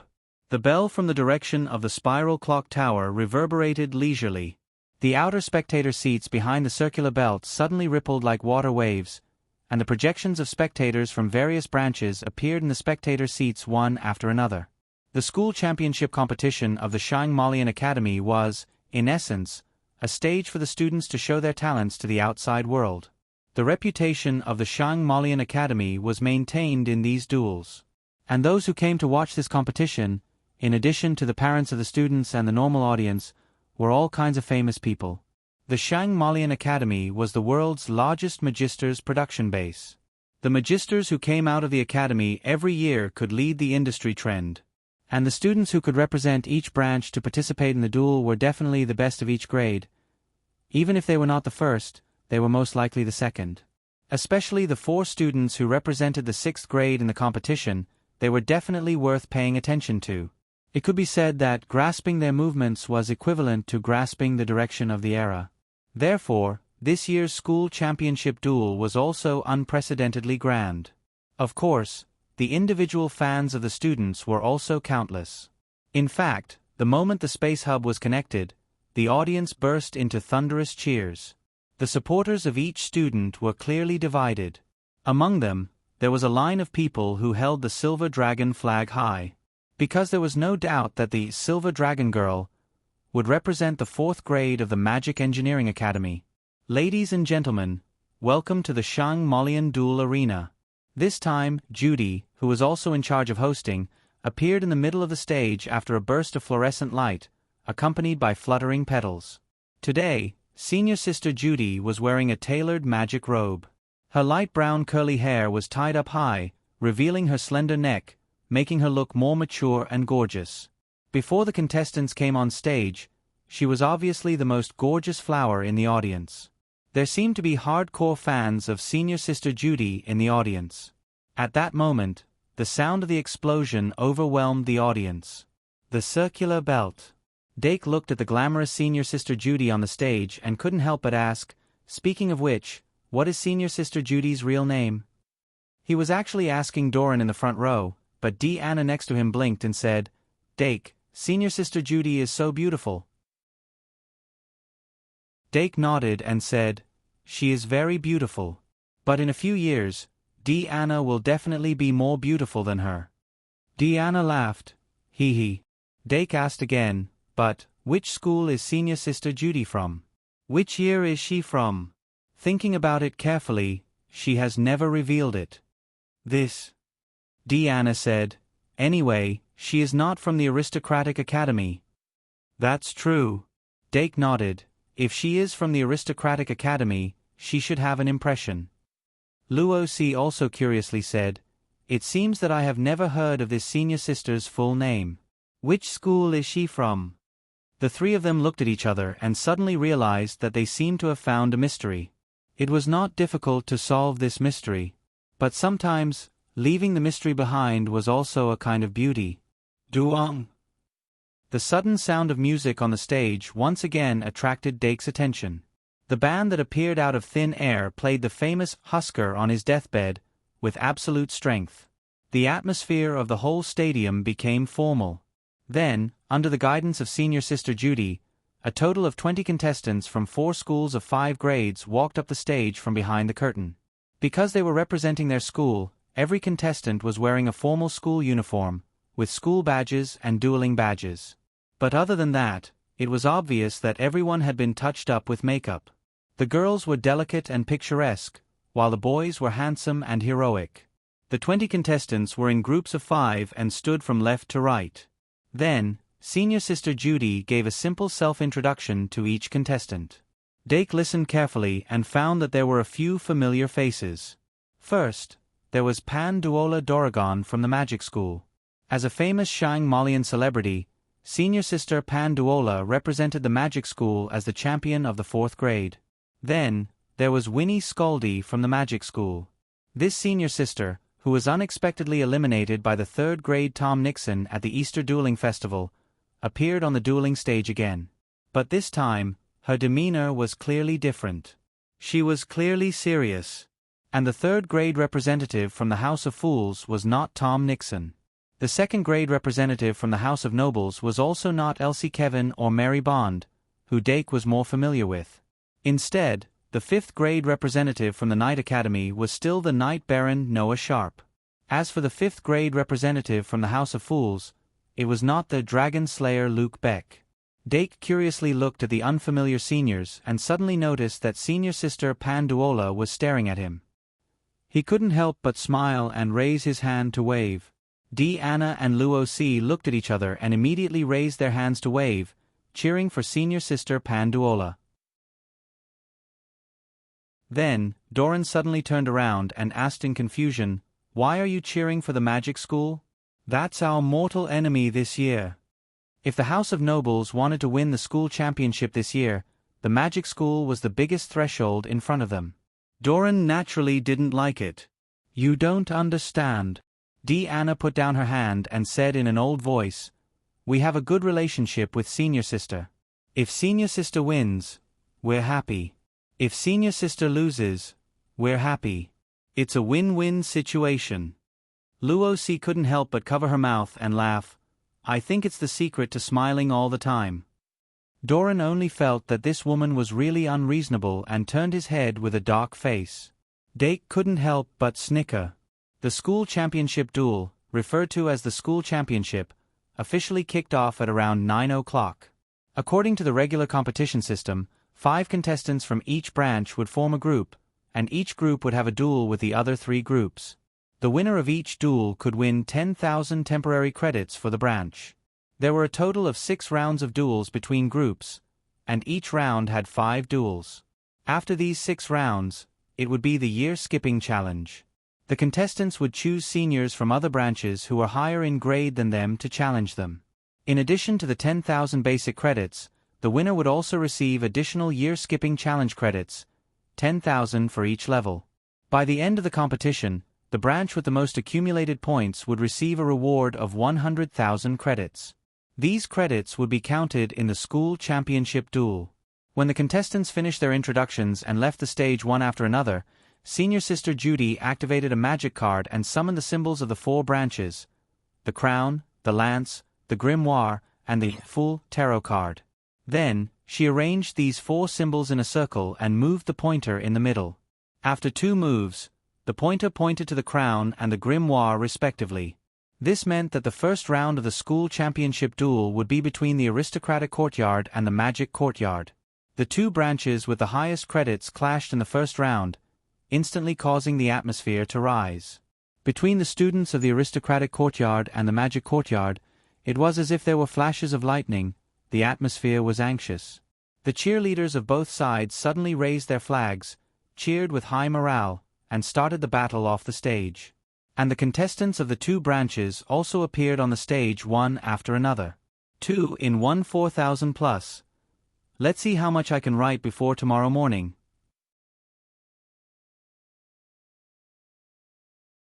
Chapter 447. Just by standing there, the contestants from the Noble House and the School of Magic showed a completely different temperament. Although it was impossible to see through them, the contestants from the Noble House were extravagant on the outside. The contestants from the School of Magic were all like scholars, exuding an intellectual aura. In fact, everyone on the stage was a proud son of heaven. Even Panduola Doragon couldn't be said to be a crane in a flock of chickens. Following their appearance, the audience cheered incessantly. Obviously, each of them had a large number of fans. Dake felt the atmosphere several times more fanatical than the Easter Duel Festival and couldn't help but squint slightly. Watching the competition and personally participating in it were 2 completely different feelings. Originally, he was actually more willing to watch the competition, but after tasting the deliciousness of the duel, he began to be more willing to participate in it. Unfortunately, this wasn't his occasion. At this time next year, if he could still be the best among the second years, then it shouldn't be a problem to represent the Noble House in the school championship. Website: https://m Vipkanchu. VIP. As for now, he was happy to learn from the experience of watching the competition and prepare in advance for future duels. In an incomparably fanatical atmosphere, the first round of duels officially began. The first to fight were the second years from the two schools, followed by the third and fourth years, all the way to the sixth years. Dake gradually focused on watching the competition, trying to enrich his battle strategies and ideas for the construction of his deck.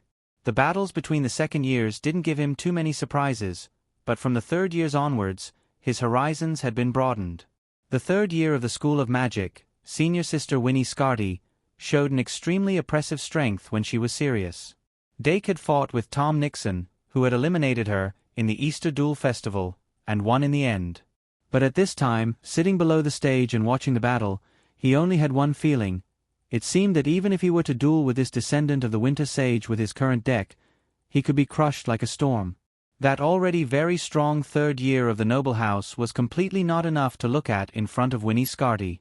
Winnie Scarty's strength had completely surpassed the standard of a third year. After the first 6 rounds, I should be able to see her challenge those of a higher grade, right? Dake could not help but think. The third and fourth year contestants of this year's Magic Engineering Academy were all existences that transcended their levels. It would be difficult for the House of Nobles to win in such an environment.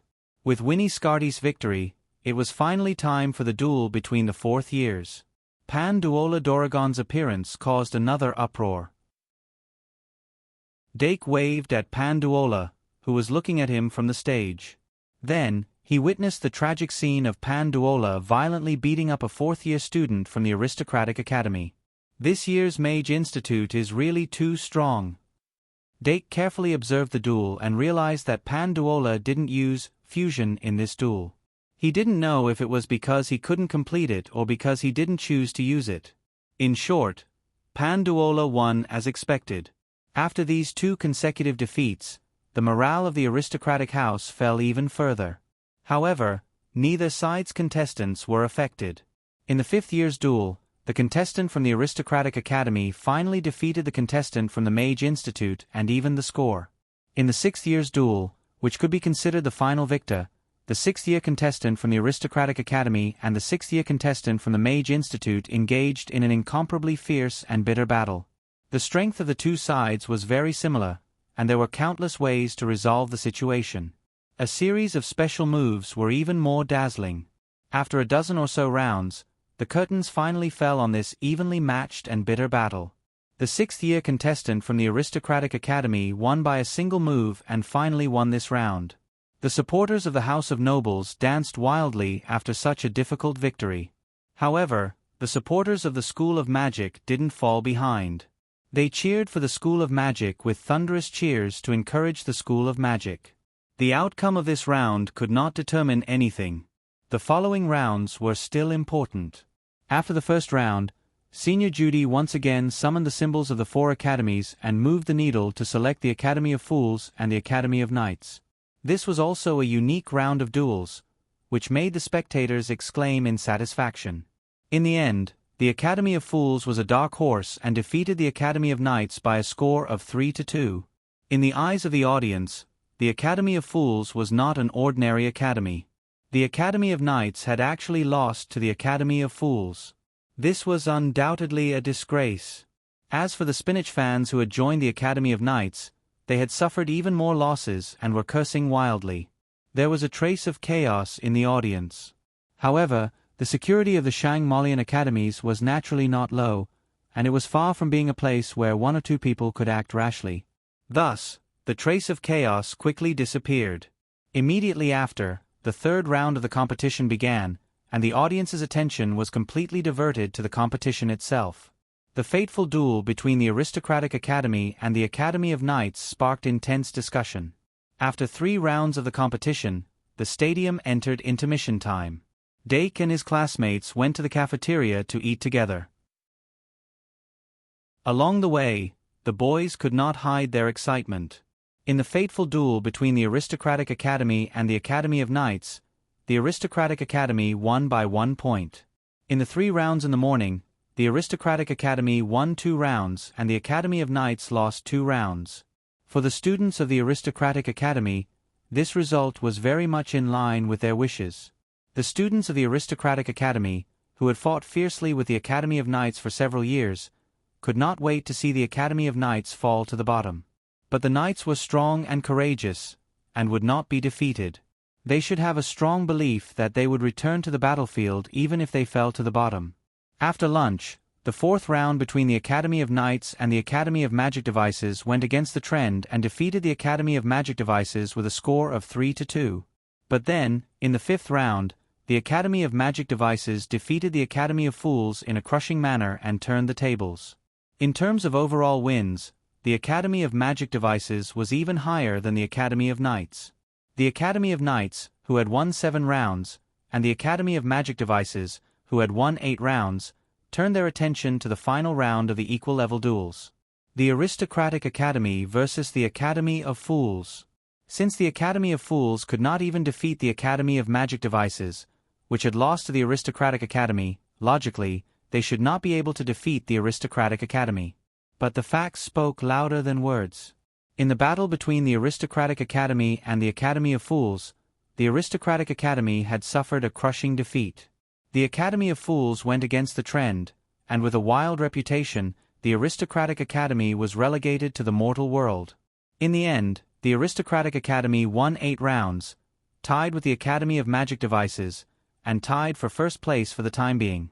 The Academy of Knights and the Academy of Fools each won 7 rounds, and were in last place. But in reality, the difference between first and 4th place was only 10,000 credits. A successful leapfrog challenge could easily make up for this gap. If they wanted to truly win, cross-level challenges were the key. The contestants from the 4 academies all aimed for the cross-level reward and secretly accumulated strength. During dinner, the students discussed this matter intensely. Students from each academy provoked each other from a few tables away, wishing they could beat each other's brains out. In the end, it evolved into a private duel. One by one, the duels took place in the open space outside the cafeteria. The intensity of the duel was no less than the competition in the field. The students from the 2nd to 5th years were the most agitated. Although they kept to the bottom line of the school rules, the cursing continued to rise. The 6th years restrained themselves because they were about to graduate. The 1st years couldn't fight at all. Dake, Doran, and the others wandered between the gaps, eating melons excitedly, as if they wanted to see the world burn. Before the situation worsened, Professor Shi Erfu, who had just finished his dinner, slowly walked past them. Instantly, there was complete silence. Then, someone shouted, and the students suddenly realized that a new round of the competition was about to begin. They hurriedly returned to the open-air arena. At 7 o'clock in the evening, the new round of the competition officially began. Unlike the students fighting in the academy, the audience in the various arenas were more fans of the solo celebrity contestants. As long as the contestants they supported performed well, they would be very excited. And after the excitement, of course, they would have to spend money. If they were sad, they also needed to spend money to vent. Thus, a large number of delicacies, souvenirs, and model Easter eggs appeared in the arenas. Especially model Easter eggs. After 2 months of high sales, the popularity of the model Easter egg has not decreased but increased. Every duel competition is an advertising campaign for the model Easter egg. The audience and fans once fell into a frenzy in order to open their favorite magic genie. And after opening an ordinary model, they would want to open a magic genie model that could move, so they continued to spend money. In an era where wealth was still concentrated in a small group of people, the wealth of aristocrats and big families was immeasurable. Once they spent money, it was like a golden river. The personal trading market derived from this model Easter egg unexpectedly pulled the flow of the economy. As the market value of rare models increased, some people even treated it as an opportunity like a lottery that could explode overnight. Naturally, gamblers were not uncommon. But this was also an unavoidable phenomenon in similar industries. Just like behind the dual economy, there were countless spinach industries hidden behind it. No matter what, it could not be banned. The stars were unusually bright tonight, and the Shang Molian duel arena was brightly lit. Compared to the duels between students of the same grade, the year-skipping challenge was more exciting and full of anticipation. And the deep night was also more emotional. Whether it was the students or the audience, they were all controlled by the continuously rising emotions, adding to the excitement of the duel. But in fact, for the contestants, the year-skipping challenge was a very cautious thing. Not only would a year-skipping challenge be wasted, but it was also very likely that they would fail miserably due to the gap between their grades. Too tragic a defeat would cause the popularity of the celebrity contestants to plummet, so people who cared more about this needed to be cautious. And what we usually said about the year-skipping challenge was actually a low-level powerhouse challenging an ordinary person of a higher level. But the contestants present were all outstanding people of the same grade, so in theory, they could not be measured by their current grade. Therefore, it was very difficult to succeed in the year-skipping challenge. Even if people had some confidence, they needed to carefully measure how many grades they were skipping. The first to apply for the year-skipping challenge was impressively Winnie Scarty, a third-year student of the Magic Academy. This rising duel rookie was originally quite popular because of her intellectual temperament and beautiful appearance. Her strength was also perfectly displayed during the daytime duel competition. And what really made her stand out was actually the Halloween ball. The eldest princess Elisha chose her as her dance partner out of everyone, and at that time, all the major newspapers had in-depth reports on her. It was also from then on that Winnie Scarty truly entered the eyes of the public. And tonight, the first to apply for the challenge, Winnie Scarty, entered a strong state of no books in hand, and directly challenged a fourth-year student of the Knight Institute who had performed well during the daytime. The Knight Institute had defeated the Magic Academy in the daytime duel with a score of 3-2. But that fourth-year student had suffered a crushing defeat at the hands of Panduola. Although it didn't affect his brilliant performance after that, he still couldn't let go of that crushing defeat.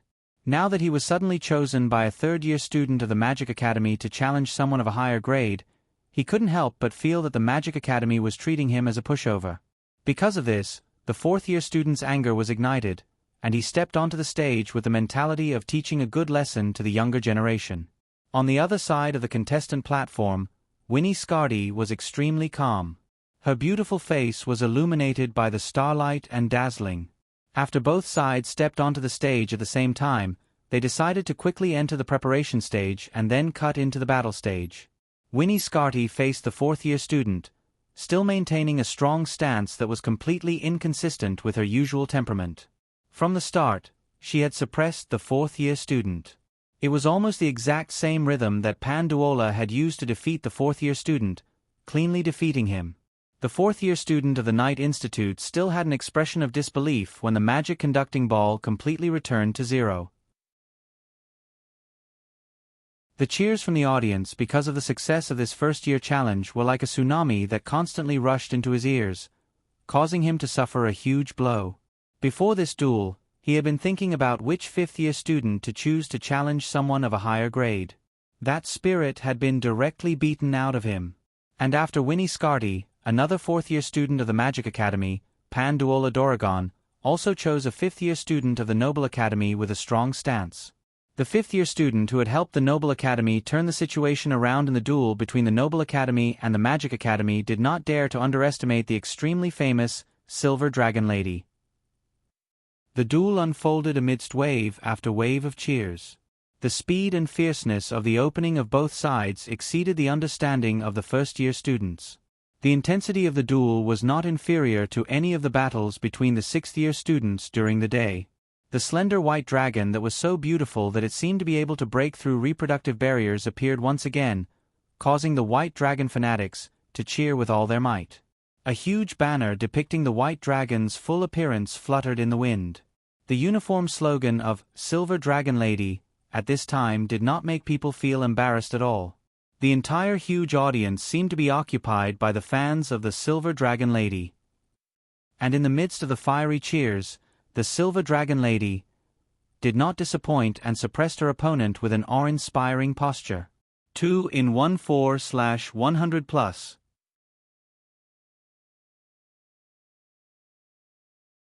Chapter 448. The consecutive victories of Winnie Scardi and Panduola Doragon caused the atmosphere to explode. After that, the School of Magic score jumped from 80,000 to 120,000 in an instant, taking the lead. If the other schools didn't win 3 times, it would be impossible for them to surpass the School of Magic. Thus, the pressure came to them in an instant. The 5th-year students of the Noble House, who had just been defeated by Panduola, took a deep breath and began to replenish their magic cards, preparing to challenge the 6th-year students. Although it sounded a little overconfident to challenge the 6th-year students after just losing to the 4th-year students. But if they didn't try, how would they know their limits? Progress through failure. Growth through duels. Even the 5th-year students were the same. Remember the URL. Vipkanshu. 6th the Noble House, the Knight House, and the Fool House all took action after that. Instead, the School of Magic ceased all activities.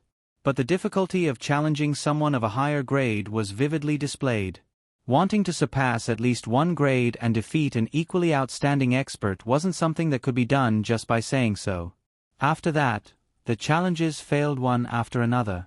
Only the 4th-year students of the Noble House won against the 5th-year students of the Fool House with difficulty. The 5th-year students of the Noble House, who had regained their spirits, were defeated again in the process of challenging the 6th-year students. After that, the 2nd-year and 3rd-year students of the Noble House were forced to take the field, but none of them succeeded. The situation of the other schools was more or less the same. The only school that was in a better situation was the Knight House. They also won 2 challenges of a higher grade, but because of a difference of 1 point, they still lost to the School of Magic. It seemed that the School of Magic was sitting firmly in the fishing boat. The School of Magic, which had already led by nearly 100,000 points, would lead by a full 200,000 points after winning this duel. That was almost impossible to surpass based on the actual difference in credits between the schools and the final results. This also meant that the School of Magic was almost certain to win the school championship. After gradually realizing this fact, the atmosphere outside of the Mage Institute became especially gloomy. Gradually, only the students of the School of Magic were left in the ring, laughing and chatting. Once the captains of the 4 academies had submitted their applications to end the challenge, the host, Judy, once again stepped onto the stage to announce the end of the competition and the final victory of the Mage School. For the audience from all over the world, this trip was definitely worth it. But for the students, a purely exciting duel wasn't enough to satisfy everyone. When Doran was certain that there was no hope in the aristocratic compound, he suddenly twisted the end of the magic firework and angrily wanted to release the firework to vent his emotions. In the end, there was only a poof sound, and it was a dud. Dake quickly held back his laughter. Although he didn't really care about the outcome of the aristocratic academy, he knew that it was better not to laugh at this time. Furthermore, the defeat of the House of Nobles meant the loss of the Holy Grail, which was indeed not a good thing. However, as a pure spectator, today was also a feast for the eyes. With the completion of the final award ceremony, the school championship competition officially came to an end. The 5 students on the stage all had confident smiles on their faces as they raised their fists towards the sky. This year, the Mage School had finally overthrown the rule of the aristocratic compound and ushered in a brighter future for them. Just like the ancient aristocratic system will eventually be overthrown, only the masters of knowledge should sit upright in the sky. In the corner of the audience, a kind-looking old man wearing a monocle lowered his eyes and slowly drew a symbol along the trajectory of a 4 on his chest. Then he slowly retreated into the crowd and disappeared. Tonight, the starry sky was as bright as ever, as if a god was overlooking the world. Dake Dimming walked in the crowd. Next to him were 2 young girls who didn't know what it was like to be worried. Doran and Pitten complained nearby. Even though the competition had already ended, they still couldn't let go of the night school's elimination. And the people who walked past them laughing were undoubtedly students of the Mage School. As the saying goes, every dog has its day. Today, the Mage School will definitely win the school championship competition. The students of the Mage School couldn't help but fantasize about what they should wish for the Holy Grail. When the students of the other academies heard this, they couldn't help but reveal sour expressions. Why was happiness always someone else's? Time flowed like a river of sand, and only a few years went by. When Saturday's duel ended, the last bit of happiness followed closely behind. Whether it was the juniors or seniors, they all quickly threw themselves into their final revision. There was only one day left until the exams on Monday. Even if they only wanted peace of mind, they still had to pretend to study. In the blink of an eye, it was Monday, and the 3 days of final exams had finally arrived. There were a total of 6 first-year written exams this year, in order: Summoning, Potionology, Introduction to Magic, Arithmetic, Duels, and Magical Beasts. Each exam lasted for 2 hours, one in the morning and one in the afternoon. After the exams, there would be about 2 days of school time, and they could only leave after the results were out. This morning, Dake Dimming woke up in a furry blanket. This was a treatment he couldn't have wished for in the winter, but it carried a trace of dryness in the hot summer. He took a light breath, then picked up the furry ball lying on his chest and put it to the side, before getting out of bed to wash up. When his mind was clear, he drank the apple juice that Fairy Ibu gave him and took out the breakfast brought by the little devil from the basket one by one. This morning's breakfast was unusually sumptuous. He consciously controlled his appetite and made up for the nutrition he needed today. Then, even in the face of exams, he didn't throw it away. He took out the Great Sage Daily and opened it.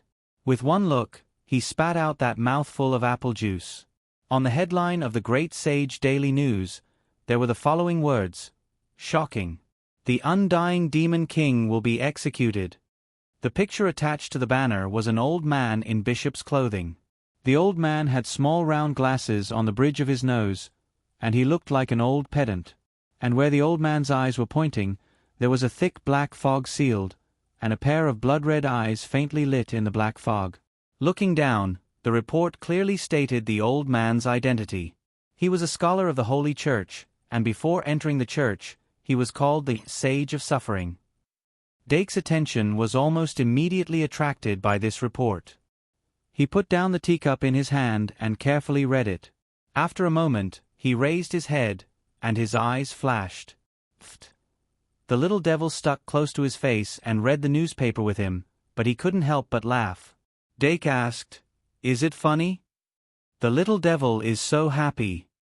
The little devil smiled evilly. "He dares to call himself the Demon King?" Dake was stunned. He didn't expect the little devil's sensitive point to be here. He couldn't help but shake his head and think. This report wasn't an official statement from the Holy Church, but from an outsider's perspective. Of course, whether or not this person was really an outsider was another matter altogether. The article mainly talked about a scholar of the Holy Church named Abel Yerkes, who had researched a way to completely kill the Demon King after more than 10 years. The Demon King is not dead. This wasn't actually a secret. Because the Demon King was called the Undying Demon King, there was a legend that he couldn't be killed no matter what. And in the story of the hero's sacrifice, the Demon King's ending was also to be sealed, not killed. Although the people didn't know the true mystery of the Demon King's immortality, they firmly believed in the Demon King's immortality. Now that Abel Yerkes suddenly jumped out and said that he found a way to completely kill the Demon King, how could it not cause shock? The moment this report was published, it would probably be reprinted by other newspapers. The outside world might have already begun to stir up waves because of this. Rational people would find a way to find out the truth. Those who believed blindly would spread the news crazily in shock. If this report was true, then the execution mentioned in the headline would become a reality. Of course, the premise was that the Demon King was still sealed in the Holy Church's secret place. After thinking carefully for a moment, Dake said, "Maybe it's a smoke bomb." No matter how he thought about it, he didn't think the report was true. If the method to kill the Demon King was so easy to research, the Demon King in the original game wouldn't have lived until the later stages. Therefore, it was more likely to be a smoke bomb used to deal with the Demon King escaping the seal. But what good would it do for the Holy Church to release this smoke bomb? Or maybe it wasn't released by the Holy Church, but by some other force? But what force would dare to release such a statement in front of the Holy Church? Even if someone dared to release it, would the Great Sage Daily dare to accept it? Thousands of questions flashed through Dake's mind in an instant. But he didn't keep thinking about it. Because there was an exam coming up.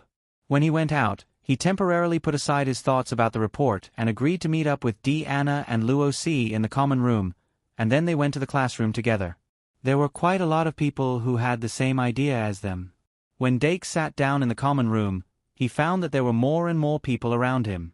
After a while, he saw Anna hurriedly walk out of the staircase. She was still holding the summoning textbook in her hand, and she was mumbling something. Obviously, she was doing a last-minute study. Beside her, although Luo C was also holding a textbook, he was relatively relaxed. There was a gap in the ability of the two to study theory from the beginning. Anna belonged to the type of person who had opened 6 out of 7 acupoints, and it was extremely difficult for her to memorize textbooks. Luo C, on the other hand, was both beautiful and intelligent. He had an excellent memory, but he lacked the desire for knowledge and was not motivated. If she didn't meet Anna, she probably wouldn't be too serious in her studies in order to help Anna solve problems when she couldn't solve them. Now that the two complemented each other, their learning standards were actually not bad. It was just that Anna had higher expectations of herself, so she was a little nervous. Dake interjected and eased her mood by saying a few words, and she gradually relaxed. Then the three of them walked together and soon arrived at the summoning classroom. On the podium, Professor Shi Erfu was already waiting in advance. There was a thick stack of test papers in her hand, and the atmosphere was more serious than usual.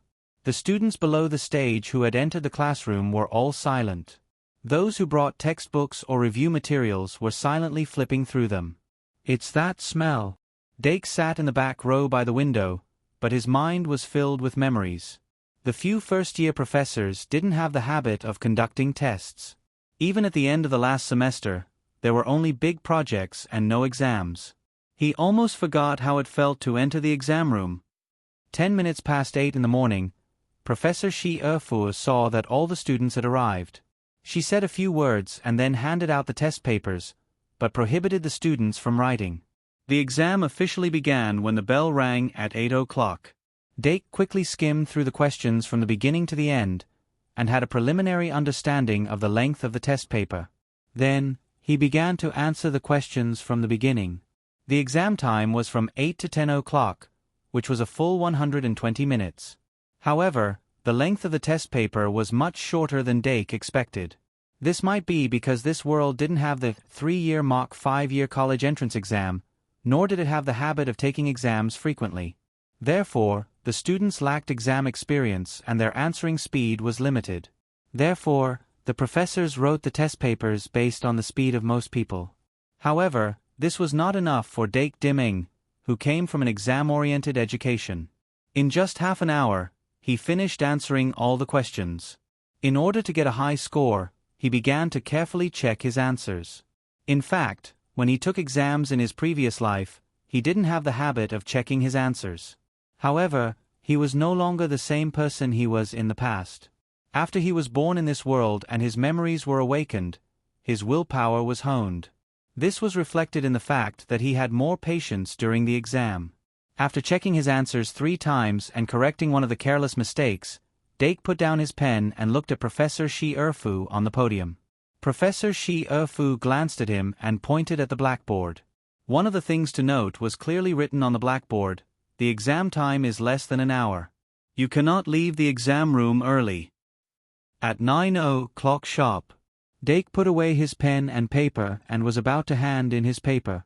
However, just as he was about to sit up, he suddenly sat down again. "I have no place to go after handing in my paper. I'll just wait here." Thinking like this, he turned his head and looked out the window that was as clear as glass. The thoughts in his heart gradually churned again. The extra time in the exam room was probably the quietest and most worry-free time in the world. He calmed down and carefully thought about it. The report from the Great Sage Daily in the morning came to his mind. Judging by the logic of a normal person, there was a 90% chance that the report was deliberately published by an outsider. And the purpose of doing this couldn't be to really execute the Demon King, could it? After the exam, Maybe I can discuss it with Professor Shi Erfu. 2 in 1 4,000 plus. I accidentally fell asleep. Give me some monthly votes and fuel. Sob sob sob.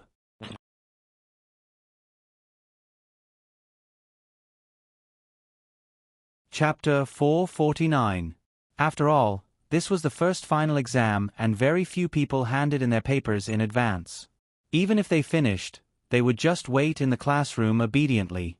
Until the bell rang, everyone was forced to stop writing and hand in their papers one by one. At this time, one could see all kinds of people. Some were full of confidence, some were nervous, some were in a hurry to finish the last stroke, and some were secretly glancing at other people's papers. It was quite interesting. After Dake handed in his papers, he asked D. Anna and Luo C. to leave first. He waited until everyone else had left before he went to the podium, picked up his papers, and walked with Professor Shi Erfu. "What's the matter, Dake?" Professor Shi Erfu asked with a smile. Dake said, "Professor, have you read today's morning paper?" Professor Shi Erfu said as he walked, "I'm a little busy today." Dake thought for a while and said, "I saw a report in the Great Sage Daily, and I'm a little confused." Professor Shi Erfu asked, "What does it have to do with?" Dake said in a low voice, "The Devil King." Professor Shi Erfu's heart skipped a beat and he said, "Let's talk in the office." Not long after, Dake arrived at Professor Shi Erfu's office. He put the papers on the desk and turned around, but Professor Shi Erfu had already locked the door. "Wait a minute." Professor Shi Erfu walked to the guest table and picked up a roll of newspaper. She actually subscribed to the newspaper, but she didn't have time to read it. Dake saw her sit down on the sofa and naturally made tea. Professor Shi Erfu looked at the newspaper and frowned from time to time, deep in thought. When Dake finished making tea, she had almost finished reading the article. She couldn't help but look up and say, "2 months have passed." Dake. Professor Shi Erfu said, "It's been almost 2 months since the Devil King escaped from the seal and reincarnated. The saint has finally started to take action." Dake came to a realization. So the Holy Church is the one behind this? Did they not do anything in the past 2 months? Professor Shi Erfu put down the newspaper and said seriously, "That's impossible, but I think it's a secret operation." Since they had chosen this method, it was likely that they had not found the Demon King's reincarnation vessel, or perhaps they had let it escape after finding it. That was why he thought of some tricks to reduce the consequences. Why do you think they would fabricate such a story? Dake frowned and said, "Professor, this is not easy to think of." Professor Sylph said, "You can think about it from their point of view." Doc deliberated and said, "If it was my holy church, first of all, we wouldn't know how the Demon King in the seal committed suicide to escape. Therefore, after discovering it, we would first entangle ourselves with this problem and begin to look for external or internal factors. I don't think they can find any external factors." Professor Shi Erfu nodded slightly. "That's right." Dake said, "Then, they might need to clean up the inside, which would waste some of their time. Of course, the most important thing is to find the Demon King's reincarnation vessel. During this process, we can be sure that some divination methods will be used. But since the Demon King has always been called immortal, he must have a way to deal with divination methods. Perhaps his reincarnation is special and untraceable." Professor Shi Erfu said, "That's true. If it's easy to find the Demon King's reincarnation vessel, even if there are thousands of vessels, even if it takes 10 or 20 years, the saint will definitely eliminate all of them." After confirming this, Dake said, "If they can't find the Demon King's reincarnation vessel, they must think of ways to deal with subsequent problems. For example, if the Demon King suddenly appears, it will have an impact on the saint, or it will have an impact on the saint. They need to maintain stability." Professor Sylph couldn't help but nod. Maintaining stability is a good word. The saint is different from us. They don't know that the Demon King's reincarnation will have an impact on the soul consciousness, so they will use the Demon King at his peak as an enemy. Dake asked curiously, "How strong is the Demon King at his peak?" "Well..." Professor Sylph took a sip of tea and said slowly, "It's about the same level as I am now." Dake couldn't help but frown. Although he didn't know how strong Professor Shi Erfu was, since she was the vice dean of the Shang Malian Academy, even if she couldn't compare to the headmaster of a RDI, she should still be one of the strongest people in the world. 10 years of rapid development of magical engineering was enough for an already powerful magus to be reborn. And the Demon King, who had 10 years of slack, was still comparable to the current Professor Shi Erfu. How strong was it back then? No wonder Brett the Brave sacrificed himself in the battle against the Demon King. Dake took a deep breath and said, "But since he no longer has the dominating power of the past, why should we fear him?" Professor Shi Erfu shook his head. Perhaps it's because the existence of the Demon King itself is a kind of belief. The remnants of the demon race and those crazy heretics scattered all over the world can easily gather around him and form a very considerable force. Or perhaps it's because the Demon King has the technology to multiply the demon race and can revive the demon race. Also, Professor Shi Erfu looked up at him and said, "Although the magical engineering technology of the past supported us in our victory against the demon race, it didn't actually form a system, nor was it greatly simplified.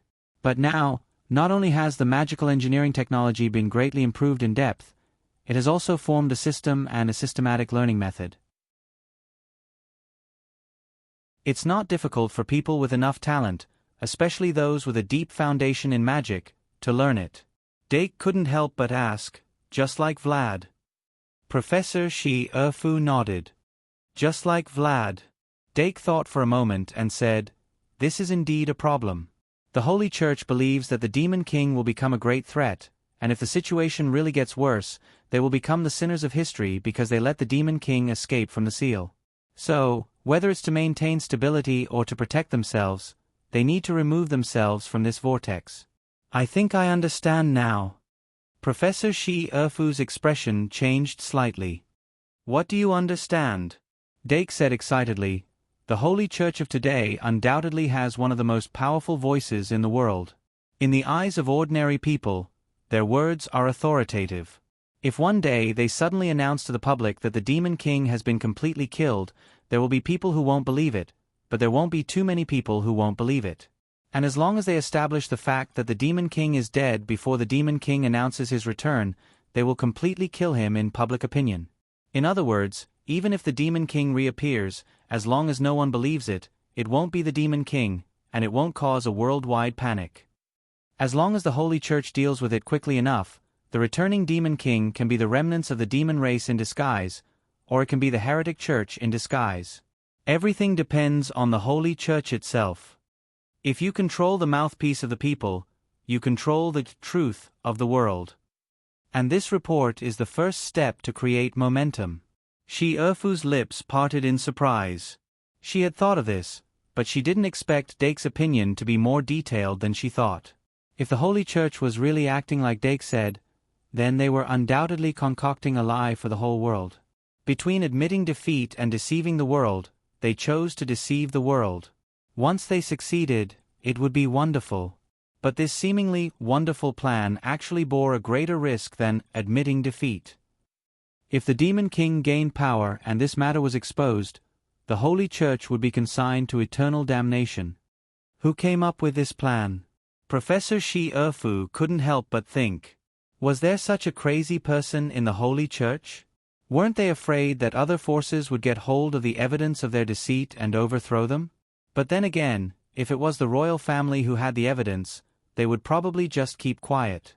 And from the standpoint of the Shang Malian Academy, they wouldn't say much either. Because the royal family and the Holy Church weren't actually opposing each other, they even infiltrated each other. They were both pillars of the Holy Church's stability. Overthrowing the Holy Church wouldn't benefit the royal family, the academy, or the people. Maybe it would be different in another era. But this was the case in this era. Humans couldn't afford internal wars in a short period of time. 10 years of recovery was far too short. The same was true for other subhumans. So the Shang Malian Academy, which had always been neutral, made an exception to show a tendency to support the Dove faction. Just as she was thinking about this, Dake had already stood up and said, "Professor, I'll go back first." Professor Shi Erfu nodded and didn't ask him to stay. I should also mark the papers. So Dake left the office. He and Professor Shi Erfu had different perspectives. Because he didn't think that the Devil King would pose too much of a threat, and he didn't care much about the Holy Church itself, so he didn't think too deeply. This matter made him suddenly realize that the world was moving towards informatization. What the Holy Church was playing, or perhaps playing, was nothing more than the manipulation of public opinion. With the promotion of basic education and the development of the era, the dissemination of information through media like newspapers would become more and more important. But what was really hidden behind the scenes was the symbol of informatization, computers, which had already appeared. The Shang Malian Academy's branch card and the access card in Dake's hands all had part of the functions of a computer, and it was even more convenient than the original computers by many times. It was just that, for a long time, no one had focused on this and further developed the technology of the branch card. Moreover, the information dissemination of the branch card was based on the Academy's barrier, so it lacked generalization. But everything always started from the simplest, and with a foundation, there was the possibility of development. All the flaws and inadequacies could be solved by finding a way to solve them. If this technology could be developed and controlled, it was equivalent to controlling the information dissemination of the new era, or even the entire era. Although this was the case, Dake was only thinking about it. Right now, he didn't have the time and interest to be the Johann von Neumann of this world. There was still a potioneering exam in the afternoon. As for the Holy Church, as for the Devil King, sit and watch him go crazy, sit and watch him collapse. Wouldn't that be great? 3 days passed in the blink of an eye.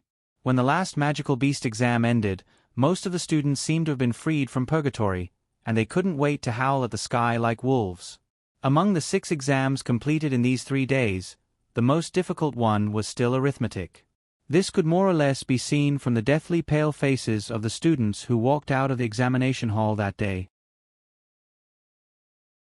The only thing that made them feel gratified was that on that night, the first-year students suddenly discovered that the second-year seniors were also suffering the same pain. Humans were always good at seeking a moment of peace by sharing pain.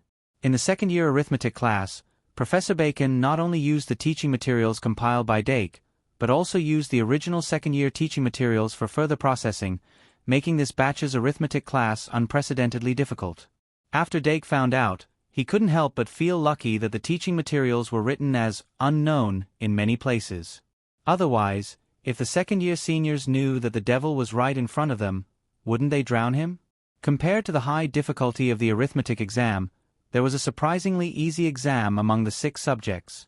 The Magical Beasts test papers written by Professor Nini herself were all very basic. Anyone who listened carefully in class would be able to answer them.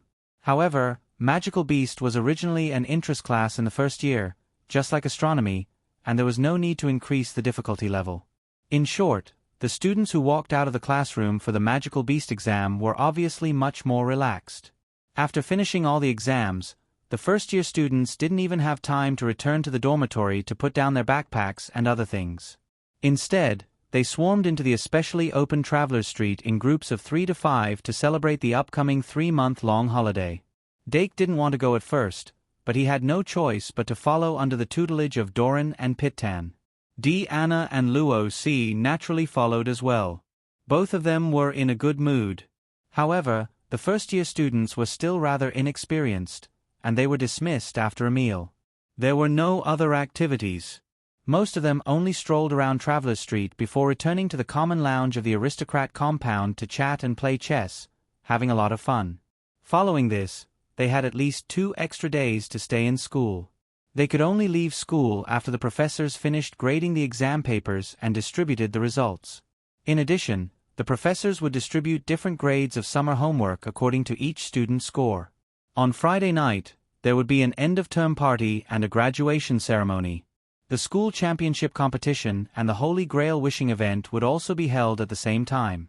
Whenever they thought of the school championship competition, the students from the other 3 academies would feel a dull ache in their chests and taste a lemon in their mouths. It was almost 9 o'clock in the evening when Dake finally got rid of Doran and the others and returned to the dormitory. He lay down on his bed and looked at the ceiling, lost in thought. 1 school year and it's over. That's really bad. But before he could have a good rest, there was a knock on the door. He couldn't help but frown. 2-in-1 4,000 plus.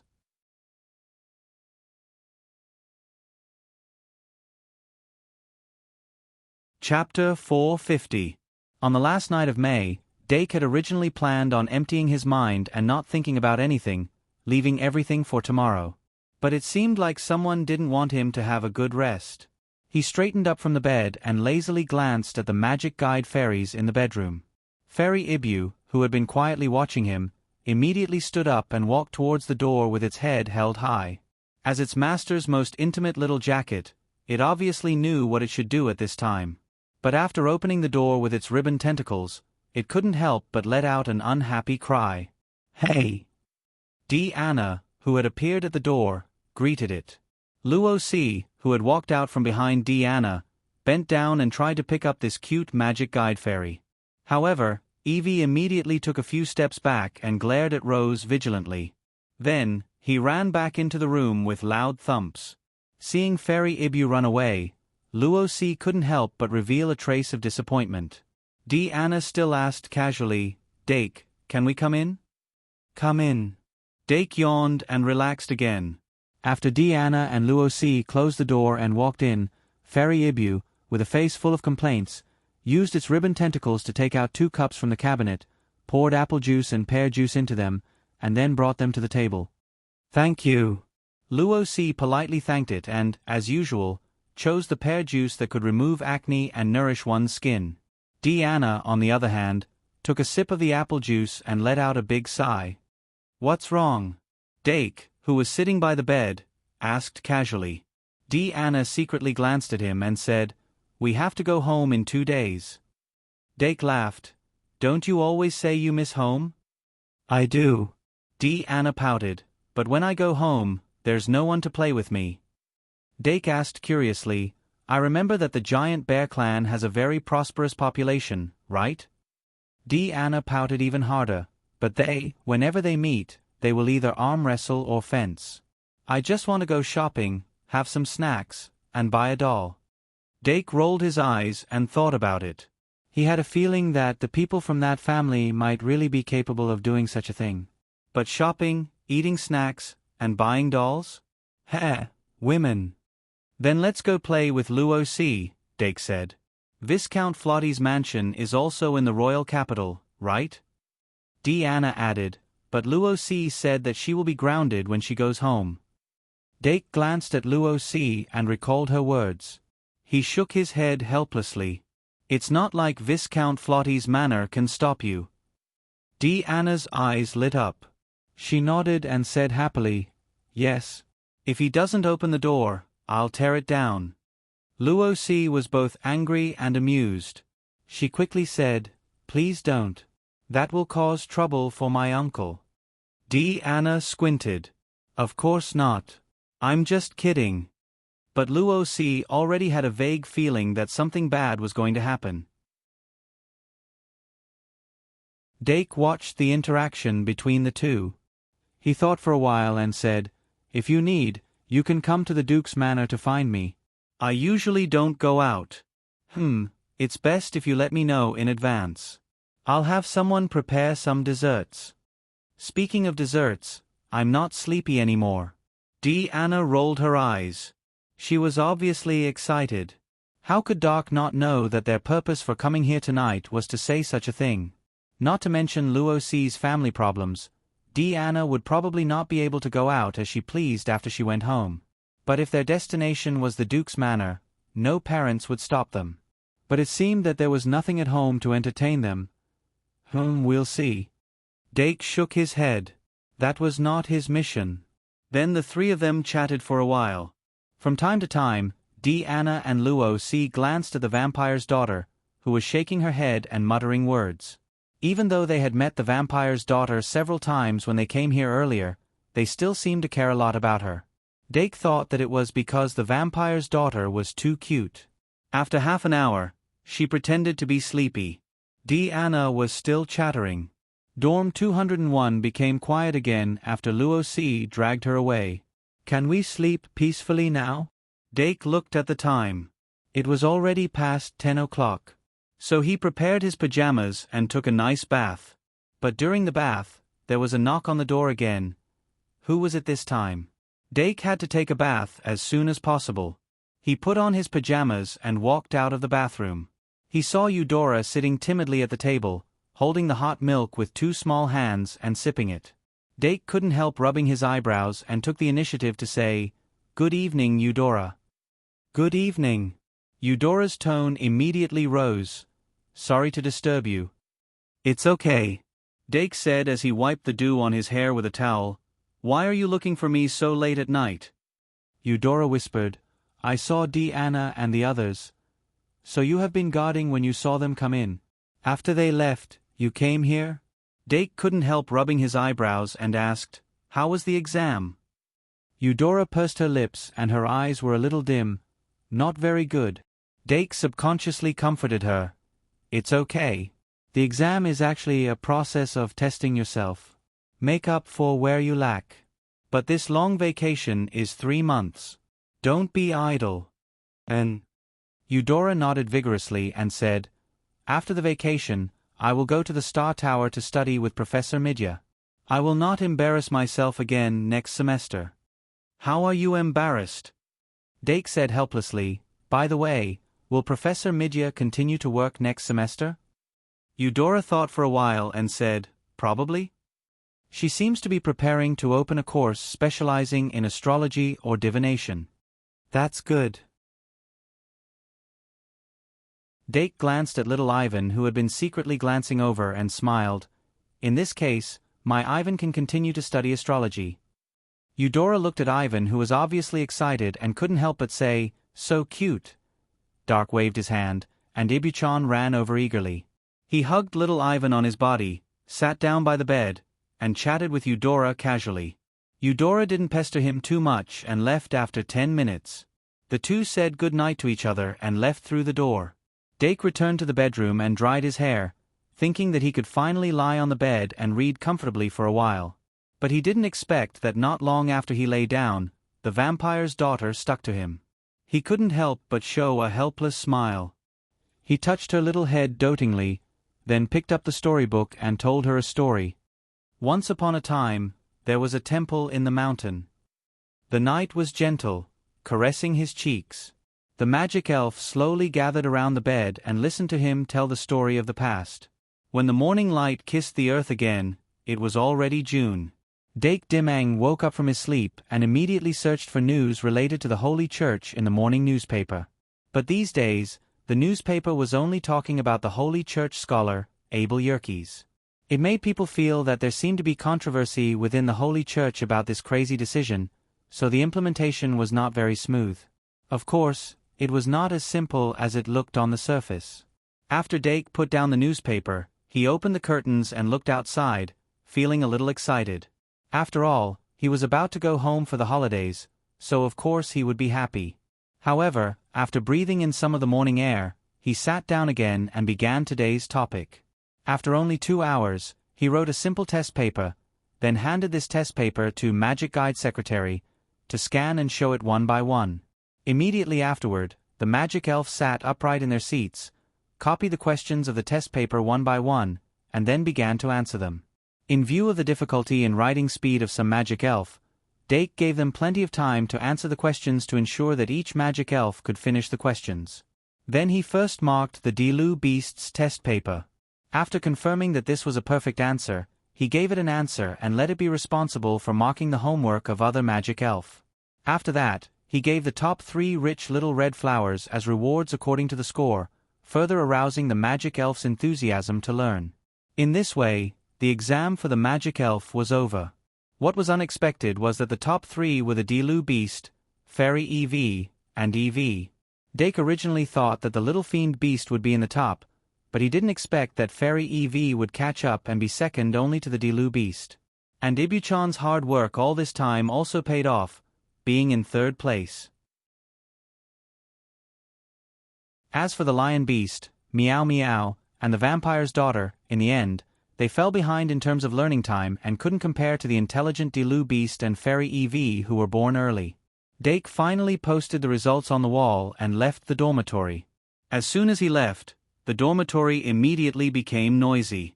The Dilu beast who got first place was sitting in its usual place, reading a book as if it was natural. The second place fairy EV was walking back and forth in the bedroom with its head held high and its chest puffed out. It even stuck a little red flower in its ear, calling out, "Me," the whole time, very proud of itself. And the third place little EV, after seeing this for a while, also quietly followed behind fairy EV, walking model steps, secretly happy.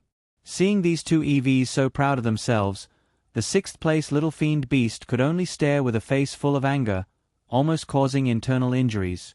But who could be blamed for this? The infighting between the magic elves open and covert didn't affect Dake's progress. In these last 2 days, he needed to buy all the basic materials he needed for the 3 months of vacation. Shang Malian Academy's control over the students was a lot looser. Most of the things could be taken out of the school. Apart from this, he also needed to buy the 3 months of cat juice, and the magic potion to raise the insect tree, as well as the boxes to pack all kinds of things. In short, he needed to buy a lot of things. After buying everything, he still needed to spend a lot of time to pack everything up. The academy had set a time limit of 2 days for students to stay in the academy for this reason. This was because the little magisters needed to pack too much luggage. Walking on the streets of Travelers Street, Dake found that there were a lot of people buying luggage. Moreover, there was a special kind of luggage that was selling like hotcakes. This was a special kind of luggage called fluid luggage. After the luggage was closed, it would slowly be filled with a magical fluid, causing the items placed inside to be fixed in place by the fluid. When moved, it wouldn't shake. Moreover, there was a cushioning device around it, which could be used to store fragile experimental items. In addition, there were a lot of basic experimental materials.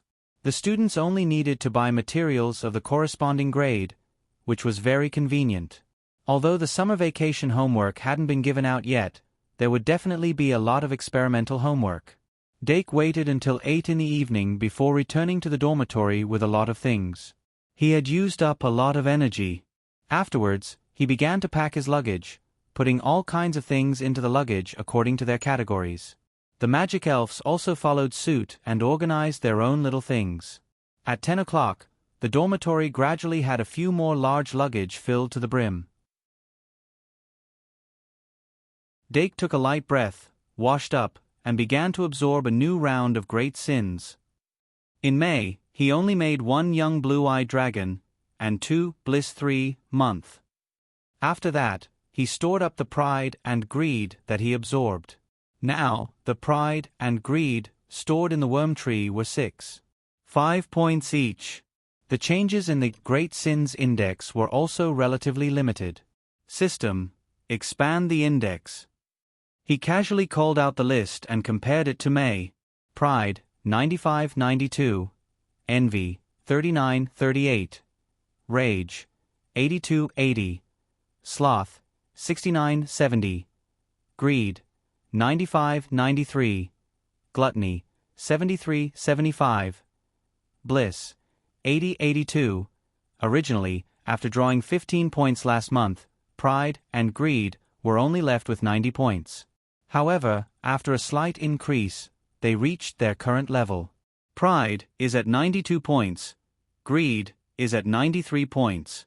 Only these two meet the requirements, so I'll start with pride. Dake rubbed his forehead.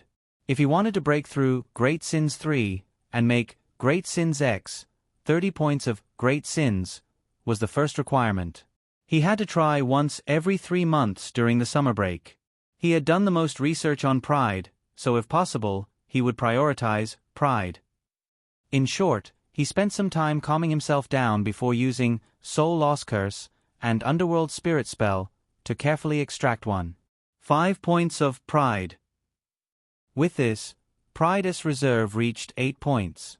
However, if he wanted to continue accumulating pride, he had to let pride grow a little. I have to think of a way. Doc focused his mind and began to think carefully. There were only 2 days left until the summer break. Most of the first years were packing their bags. Most of them were away from their parents for the first time for almost a year.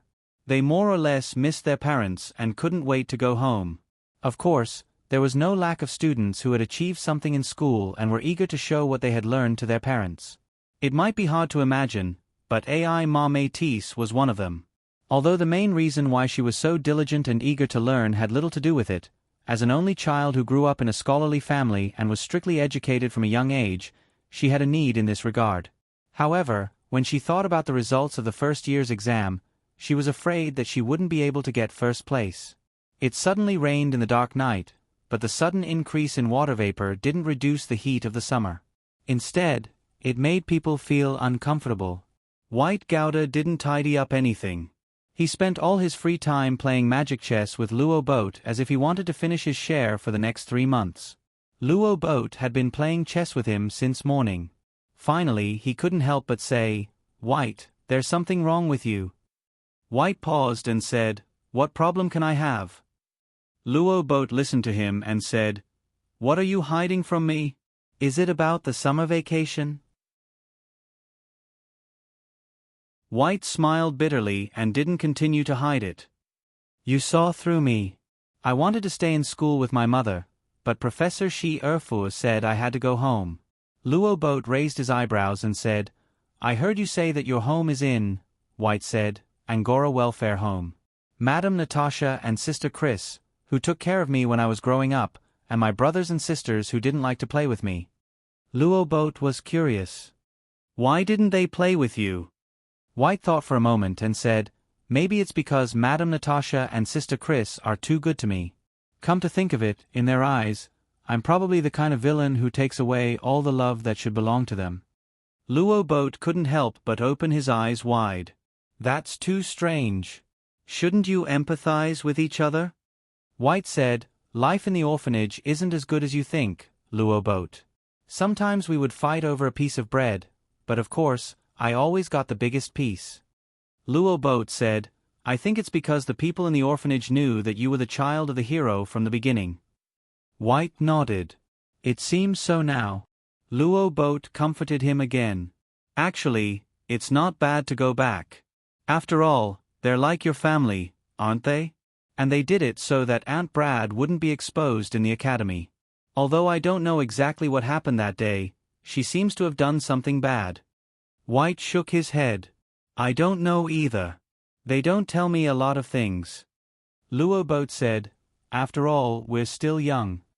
"That's not the point, Luo Boat." White said, "It's just like how Professor Shi Erfu always discusses things with Dake. If I knew everything like him, I wouldn't be excluded." Luo Boat said helplessly, "Ah, but that's Dake." White, "Yes, that's Dake." The two continued to play magic chess. The night passed and the sky cleared up after the rain. Earlier than expected, at noon on this day, the results of the first years were posted on the notice wall outside the castle. 5000 plus, you're tuning in to the Narrate and Escape YouTube channel. Don't forget to subscribe and join us on this journey to catch the most captivating stories.